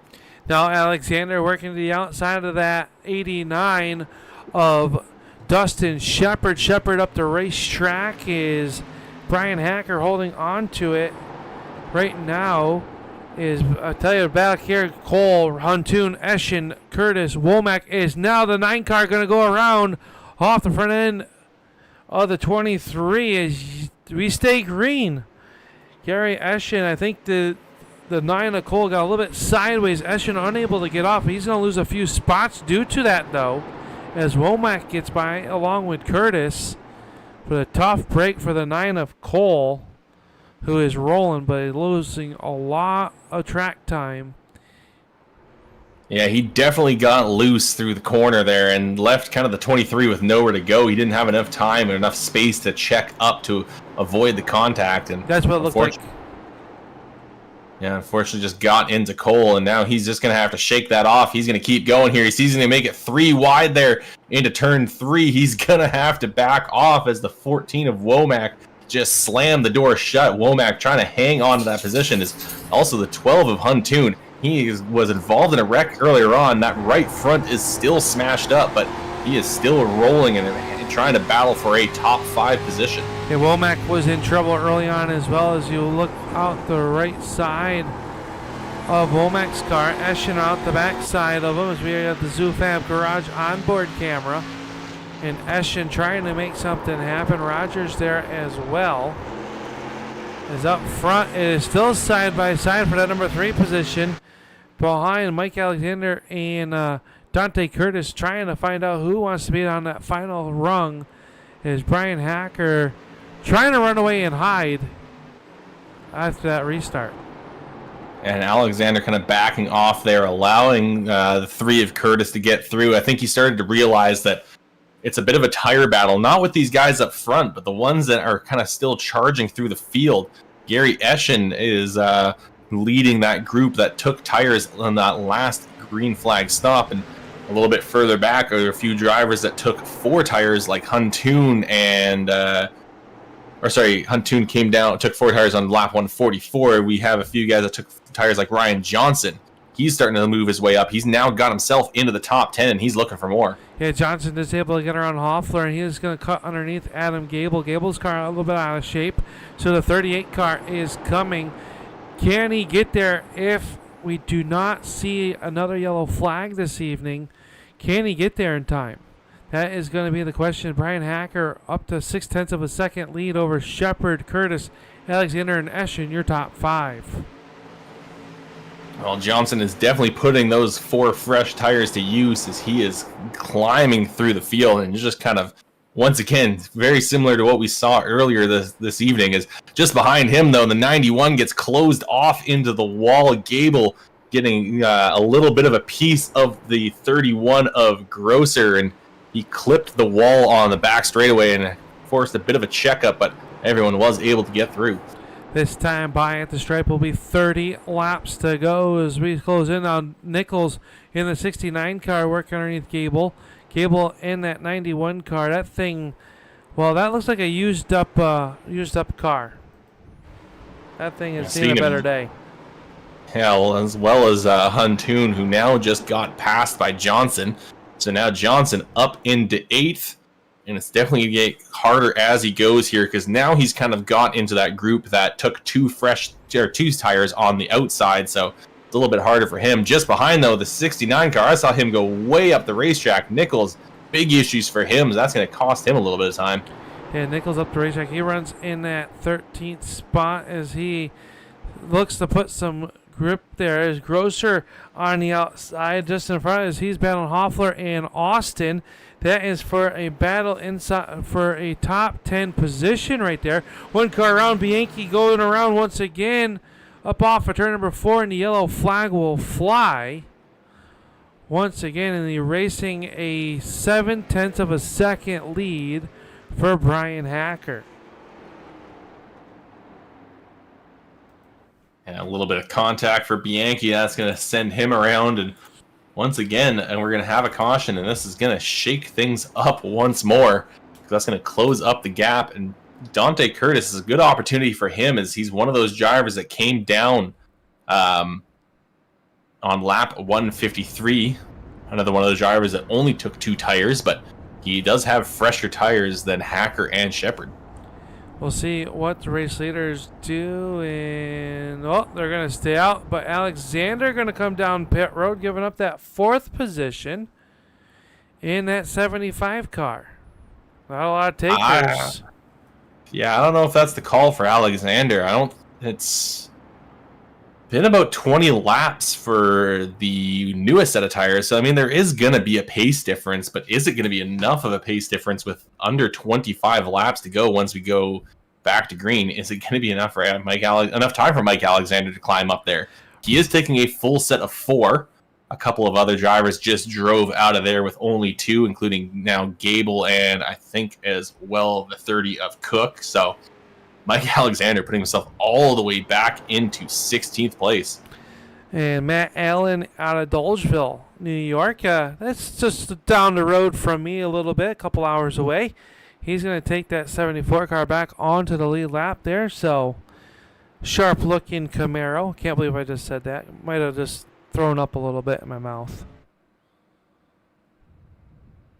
You know I'm a Ford guy. Race cars are cool no matter what shape they are. That is true. Well, I think we are going to get the choose cone once again here. Back to the Scott Austin Designs choose cone. Let's see what Brian Hacker has selected. If this is actually, if I'm not mistaken, was that the choose cone or were we doing one more lap? I think we may be doing one more lap. I was Okay. gonna say, the top four. The top faked four me looked out. like they're all going high, and then the 25 was down low. So yeah, they're coming on the radio. They're making sure it sounds like they're doing it this time around. That makes a lot more sense. Well, that's going to be exciting. I was like, oh, Rogers all the way back in P5 is going to restart in the front row. And then you know how it goes, Kelly. Here we go. This is the Austin Design choose cone as the field rolls down. We'll see Brian Hacker will choose the outside. Or are they not? Again, I think the pace car is taking a few extra laps here. All right. Still chatter over the radio. No one is really quite sure when they're choosing. We are added with them. Yeah, everyone's kind of waiting. I think everyone's just a little bit antsy to get this going once again and close out these last 20-something laps that we're going to have. Might be a little bit under at this rate, but we all just want to close out this race. Watch again. Maybe one more time. Maybe they're going to choose this time. It looks like they might. Hacker is way down low, so I'm going to guess they are choosing this time. Or I could once again be entirely wrong. No, they are choosing. There we go. Hacker going to choose high. The 89 of Shepard going to go low. Looks like Curtis going to be high, Eschen low. And someone that's actually going to really be benefiting from the this caution is that 38 of Johnson. He's going to find himself in the outside of that third row on some fairly fresh tires. He is, and that car has been fast here this evening, and you gotta wonder those extra pace laps, do they cool the tires down enough where it's gonna make a difference?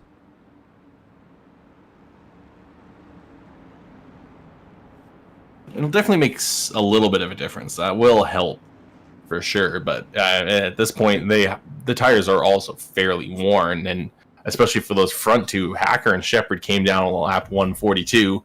Meanwhile, Johnson on 153. And the other thing is, Hacker and Shepard only took 2 tires last time.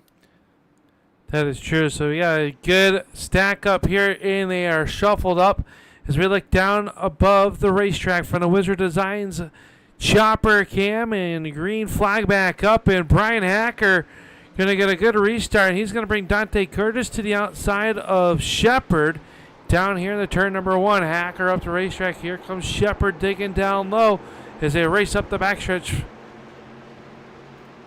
Curtis a little bit slow off of turn 2 compared to the rest of the field, and that checked up Johnson a little bit.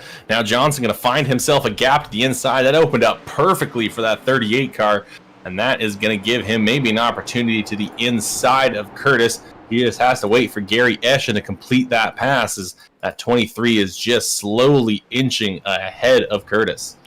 Curtis working the outside of the racetrack. Johnson down low. That's the battle for the 4th spot. Rogers behind them is the Nichols and the 12 of Huntoon battle outside of the top 10. Curtis down to the inside. Crossover move off the corner. What a move by Curtis on Johnson. Curtis not done yet. He's going to drive it in deep underneath turn number 3. Johnson to the outside of Curtis. And they are working down here. Top 5 cars underneath the blanket. A little bit of a gap back to Rogers in 6. But it is Brian Hacker out front as we watch the battle. Now Gary Eschen taking a look to the outside of the 89 of Shepard through turns 3 and 4. And that 89 getting a little bit loose off of those last 2 corners. And as I said earlier, that's a snowball effect. Every time you get loose, you make those tires hotter and you lose more grip, making it easier to get loose. So that 89 has got to keep it tidy for these next few laps. Going to have to try to cool those things off the best he can. And maybe even dip those tires a little bit higher up to find a little bit cooler pavement and tried to at least get a few degrees off them. Is just behind, though. That 38 car of Johnson just slowly completing the pass on Curtis. That move that Curtis made a few laps ago, I have no idea where he found the grip for that. That was a fantastic move to try to battle himself back, even on those more worn tires. But now we have that battle for second place developing. That 23 of Eschen, he is getting his nose to the inside of Shepard, and he's going to have that track position now going to turn 1. Yeah, Eschen down low underneath the 89 of Shepard. A little bit of contact down here in the turn number 3. They keep it pointed in the right direction. Eschen working the inside of the racetrack, and he is going to make the move off of turn number 2. But Shepard not done yet. He drives it back in hard on the outside through turns 1 and 2. Shepard up high. He has got Johnson to the inside of him as they work down here in the turns 1, 3, and 4. Put Johnson in the third with 12 laps to go. Johnson trying to get back to the race lead. Yeah, he's got a ways to go now. And then the 89 gets his nose in there, and he's actually going to get a little bit of a tap to Johnson. Shepard now slides up the racetrack. Curtis going to have to dive to the inside. And that was just a last-ditch effort by Shepard to try to maintain track position, and now he is falling back. He's now going to be under fire there from the 69 of Randy Nichols. He's going to be able to hang on for right now, but now Johnson's going to shrug off that little bit of contact. Now look at his crossover move. He's going to get his nose to the inside of Eschen. He's going to get himself up to the door going into 3 and 4. Eschen going way up the racetrack. Maybe he's going to try a crossover of his own. He's carrying a lot of speed off of turn 4, but not enough to make up the gap in those tires. Johnson, fresher tires, all 4 as well compared to Eschen's only 2. So that is the difference just those left side tires can make. Yeah, we're going to see 9 laps to go and a 7/10 of a second lead for Brian Hacker. Can Johnson get there without the aid of a yellow flag? Eschen right to the back bumper once again of the 38 of Johnson, unable to make a move that time as they start to close back in on the number 2 as we go on board, looking out the back of the ZooFab garage onboard camera with Brian Hacker looking back at the field. Yeah, looking at these laps last time by, just under a 1/10 of a second faster is Ryan Johnson. He's only got a few laps to go, and he's going to have to make up 6/10 and not only make up that time, but also make the pass. He is closing it up. That gap is now coming down to half a second. It's going to be close. He is going to be there at the line, but is it going to be enough for him to get around Brian Hacker? Hacker really at this point just has to focus on his own driving, hit his marks, make no mistakes, and just limit any sort of time loss to that 38 car. Yeah, I just noticed Scott Austin was in trouble in the grass, and he is down on pit road. So I thought maybe a yellow flag was going to come out on it. That was not the case, and Johnson now right there on the backside of Brian Hacker. And Hacker, not one of the easiest cars to drive or pass, as he leads it this time by Barney's going to give him 5 laps to go. Yeah, just a few more laps left here. 0.2 of a second is the gap between Johnson and Hacker. Johnson's there. Is he going to be able to make the move? He's got a few more laps in hand than I was expecting. He's going to be able to maybe size him up here, and Hacker just going to try to defend that inside the best he can. There's a huge difference in tires. 10 laps. Oh, caution's going to come out. That's going to shake things up. Yeah, the 10 car, big pile up here on the front stretch. The 30 involved. Bianchi's gone around. The 10 car, John Cross was facing the wrong direction. And, well, this changes a lot. Yeah, this is really going to shake things up here, and that is going to really kill the momentum that Johnson had. It looked like he was getting ready to make a move there, and we'll have to see that what the call is going to be at the end of this race. You're not coming in at this point, right? No, of course not. I don't think so. Unless you need to for fuel. One thing we did not cover early on, do we have a green-white checkered? I am not seeing anything come up. That I do not know. It looks like we did. There we go. Now it's coming up. I was getting a little worried because normally you see it pop up a few laps prior, but we are going to get one attempt at a green-white checkered. And I think this does kind of play into Johnson's hand as long as he gets a good jump. Right. You got to get a good jump. You got fresher tires than the guy that you're racing the race lead for by about 10 laps. Johnson was back on pit road 153. Hacker came in on lap 142. And I believe next time by, we'll play this guessing game again. Next time by will be the choose, I believe. We're going to play this game again, huh? Yes. Well, one thing I did just notice, and this is definitely unfortunate, Mike Alexander, who had been starting to make his move through the field, lost connection. He is out of this one. We will not be seeing that 75 challenging for the race lead. I think really it's going to come down to Johnson and Hacker. Unless these two get into each other, I don't think even Eschen is really going to have a chance. I mean, you can't really count out Eschen. You got Dante Curtis there as well as they roll down here on the front stretch. And I believe this is going to be the choose. Nope, next time by. Yeah, there's the call now, choosing this time by. So, but the other thing also to keep in mind, is Hacker's got 10 lap older tires, even compared to Gary Eschen. Eschen only took those right sides, but he is probably going to have a little bit more pace compared to Hacker. So I think Johnson, his play is definitely to choose the opposite lane of Hacker and just hope he can go faster. Because if he chooses the same lane, Eschen's just going to go around, and it's going to give no opportunity for Johnson to really make a move. Yeah, I think this is probably the most important choose of the evening. And Hacker going to go to the outside.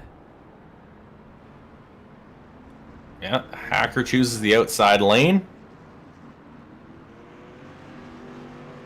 Ryan's going to take the inside.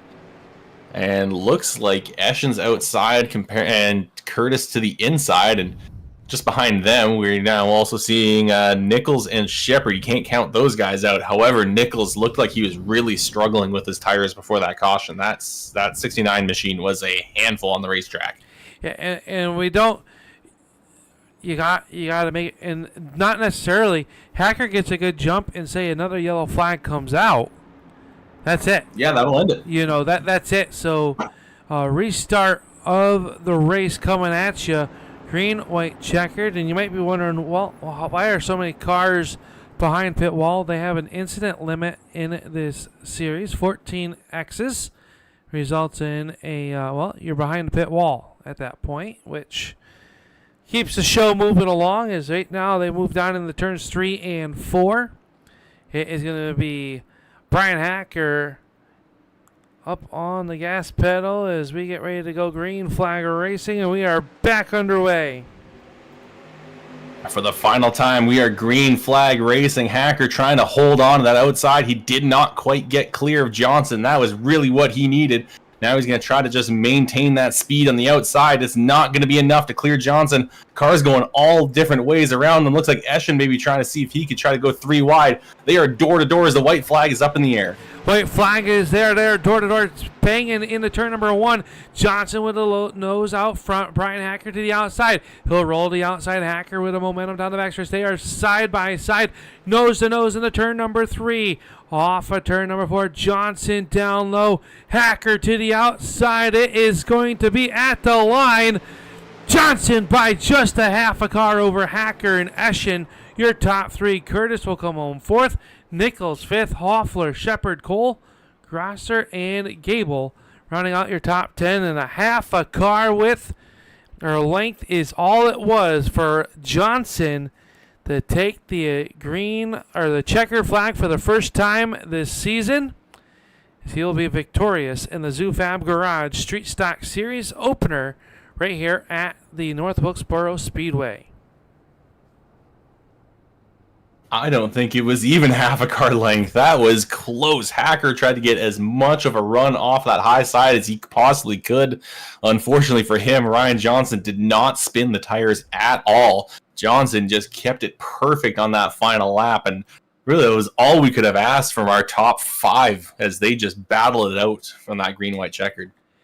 It was such a great finish and a great race. It doesn't even seem like it was 200 laps, right? Like there was so much action around this racetrack.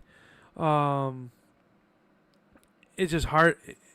I'm not ready for it to be over, Kelly. Well, that is good news then, because we have another one of these races in just a week's time, and hopefully it'll be just as exciting as this one. It definitely will, as we get ready to go to our ZooFab Garage post-race show. We're going to talk to our top three and their thoughts about this race here tonight as they are getting assembled down their honor, getting unbuckled, getting some drinks of water as we head down trackside for tonight's post-race show, and that will be presented by ZooFab Garage. And what an amazing night this was as we are in Victory Lane. We'll bring in tonight's winner, the driver of that number 38 of Ryan Johnson. And Ryan, the restart of your life there, holding on, and able to keep to the inside of Brian Hacker, who controlled that restart. Talk us through that final restart and just this whole race in general.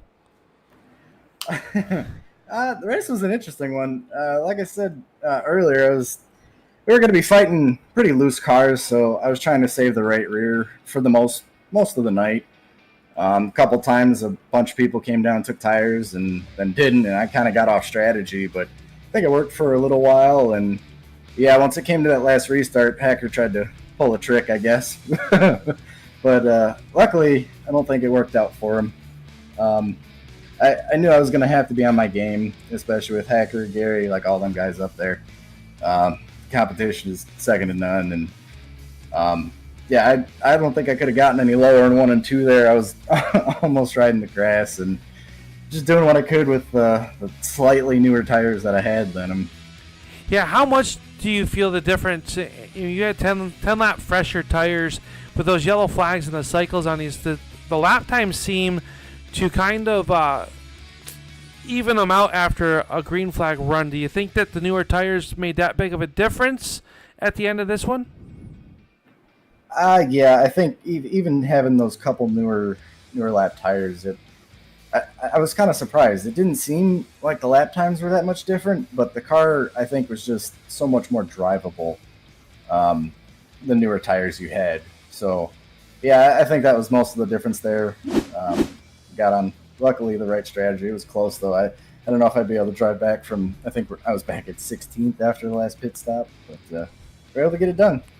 Able to get done. Now you got to start that dreaded tail end of the field next week at the Irwindale Speedway, another racetrack that has multiple grooves, and I think we're going to see you guys in pretty much from the grass to the outside wall, and they're going to put on another great show here tonight. What a great way to kick off the season. You're going to leave here as the points leader, looking to continue being the most decorated street stock driver in you're trying to close in on Dante.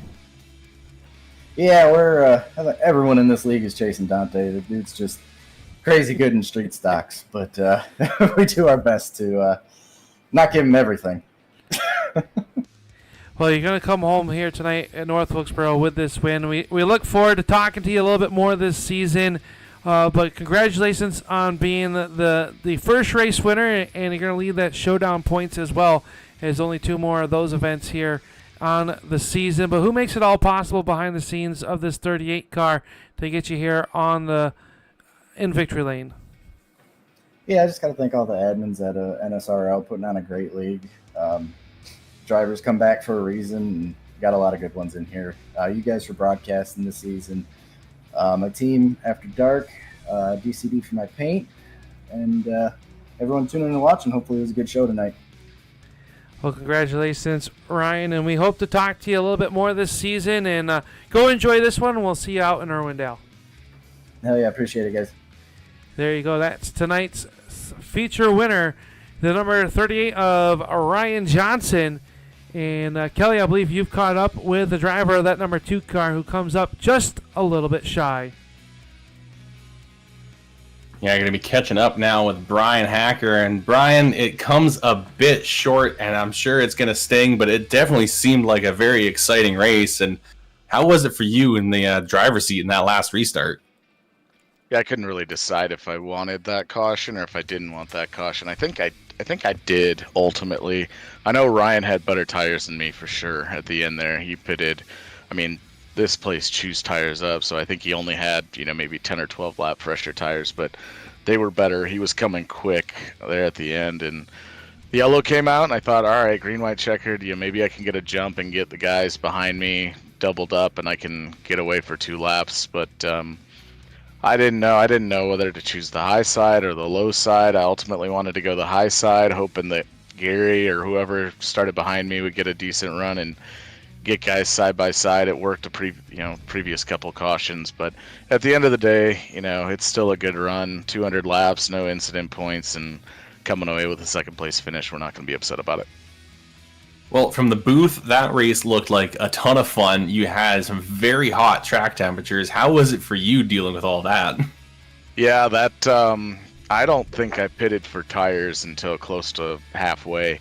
And man, that last run, I was praying for a caution because it was like driving on ice out there. We were skating around everywhere and saw the guys coming that had taken tires earlier, and they were, driving by us like we were standing still. So caution came out, and I put 4 fresh tires on it and went out there and felt like a brand new car. I didn't even remember what it felt like with new tires, so it took a little bit of time to adjust back to having grip. And I thought to myself at that point in time, I'm not going to go that long without getting tires again. It's just not advantageous. So we pitted for tires. I think we only got right sides. We pitted for right sides a couple more times.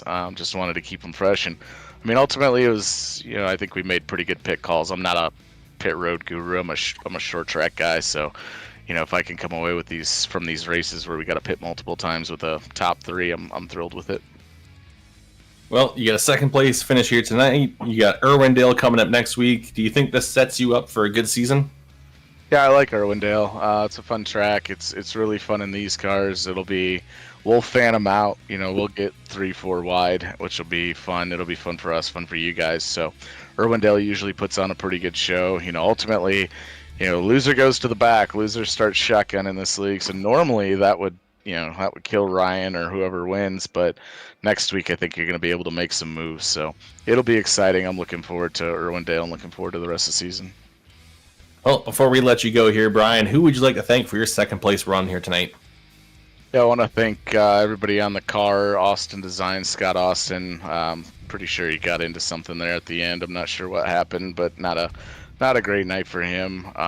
Like to thank Aberdeen Lodge, Carbon Junction, Boulder Beer Bar, you guys for coming aboard this season. It's good to talk to you, Kelly. It's a little weird talking to you in September, but here we are. So you and Al for doing this, and everybody at NSRL for putting this league on. It's a lot of fun, highly competitive. These cars are a blast. You can really race with them, so it'll be a good season. And thanks to ZooFab for covering the sponsorship for the season this year. All right, well, thank you so much for coming up and talking to us, Brian, and hopefully we'll hear from you next week. Thanks, guys. That is Brian Hacker, our second place finish here tonight. Now we're going to send it back to Al, who's caught up with Gary. Yeah, we're down here on the racetrack, and Gary looking over this race car, and well, the front end has seen a little bit of action here, Gary, but this race very contested. You guys were all over each other with these hot track conditions and whatnot. What else did you need out of this 23 car to get up there and challenge Brian and Ryan for this win? That last caution not to come out, that's for sure. I saw that I was rolling the center pretty good and better than the 2 cars in front of me for that, and I kept it pretty stable coming off, so I knew I was going to have a shot there at the end, and that caution came out, and I was not a happy camper, that's for sure. The choose, we watched the choose cones, and we know, I personally know how hard it is to get these cars to shift in the gears and whatnot. That last restart, Brian tried to gap you guys and were able to get there side by side. Were you kind of licking your chops a little bit? Maybe they lean on each other and slow each other down to be able to drive around the outside? Yeah, I was hoping to get the jump with Hacker and then, stick it out there and try to keep making moves there. But I overdrove 3 and sent it up to about the 3rd or 4th groove, and I was able to stay to hold on to P3 and hold Dante off was kind of surprising. But to start the season off with a P3, I'll take that. Yeah, overall good night, especially after 200 grueling laps here at North Wilkesboro. You're going to head out west next as we're going to head to the Irwindale Speedway. Irwindale, one of those fun tracks. They have a lot of multiple grooves. So outlook for this 23 team as we head to the West Coast. Irwindale, I'll be happy with a top 10 there. Just a top 10? Yeah, I'm not a big fan of that track. Usually I got some speed there, but I always end up having some bad luck. So we'll go with the top 10 and just good points night and keep it going. Sounds good. What a great way to start off the season. We congratulate you on this 3rd place finish. We look forward to covering the NSRL all season long here on the Turn 3 Racing Network. And we know that you're not a stranger on the Turn 3 Racing Network, and we thank you for your time here tonight. And who you got to think on this car to make it all possible for this season, and especially to kick off the season with a 3rd place finish? We got Roscoe Glass, we got The Mill, we got Rookies Pub, JRS, DCD, Dante Curtis Designs. Just thank my whole team and all the friends and family that watch every week. Hopefully we put on a good show for everyone. I'm sure you did. If people are disappointed in tonight's race, they're not a racing fan. Yeah, I can't wait to go back and watch it. Well, congratulations on your 3rd place, Gary. We look forward to hopefully talking to you a lot this season throughout the 2024 ZooFab Garage Street Stock Series. And thank you for your time here tonight, and we'll look forward to talking to you in Irwindale. All right, thank you. Have a good night. There you go. That is the 23 of Gary Eschen, and that will do it for the ZooFab Garage post-race show. And Kelly, I don't think we could have asked for a better start to the season. We had a green-white checkered half-car battle for the race win. We saw a lot of good racing throughout the field, front to back, and I'm really looking forward to the rest of this season. I don't know if I'm going to be able to handle the rest of the season if every race is going to be like that. That was insane. Coming down to the line, side by side, and the margin of victory being 0.044 seconds. The whole top 8 of the field was separated by just a second, so it was a tight battle throughout the entire night. We always had something to talk about. Drivers are battling left, right, and center. They were struggling to maintain control of the cars. It was just an awesome race to watch. Yeah, it looked like 15 cars able to finish here tonight as we look at the ZooFab Garage Street Stock Series feature results up on the screen right there. And next week, we talked about going to Irwindale. We're going to see drivers all the way up on the outside wall. We're going to see them down in the grass and everywhere in between. We're really looking forward to that one. Irwindale is going to be a great show. We hope to see you next Monday night right here on the Turn 3 Racing Network. And Kelly, final thoughts on tonight's race as we close out a season opener for a brand new series here on the Turn 3 Racing Network. We thank them and all their fans for tuning on in here tonight. Looking forward to the rest of the season. Yeah, I'm definitely looking forward to the rest of the season, and just watching this has made me think that I need to jump in the street stock and maybe practice myself and run a few officials. If the car is able to produce that kind of racing, then maybe I need to be running it. Well, we thank you, Kelly, for jumping on board, being a part of tonight and this season. Really looking forward to working with you once again here on the Turn 3 Racing Network. We thank you all for tuning in and watching here tonight. We'll see you next week at the Irwindale Speedway. For everyone behind the scenes here at the North-South Racing League, my name is Upstate Al. We thank you for watching here tonight on the Turn 3 Racing Network. Until next week, keep it wheels down, and we'll see you in turn number 3.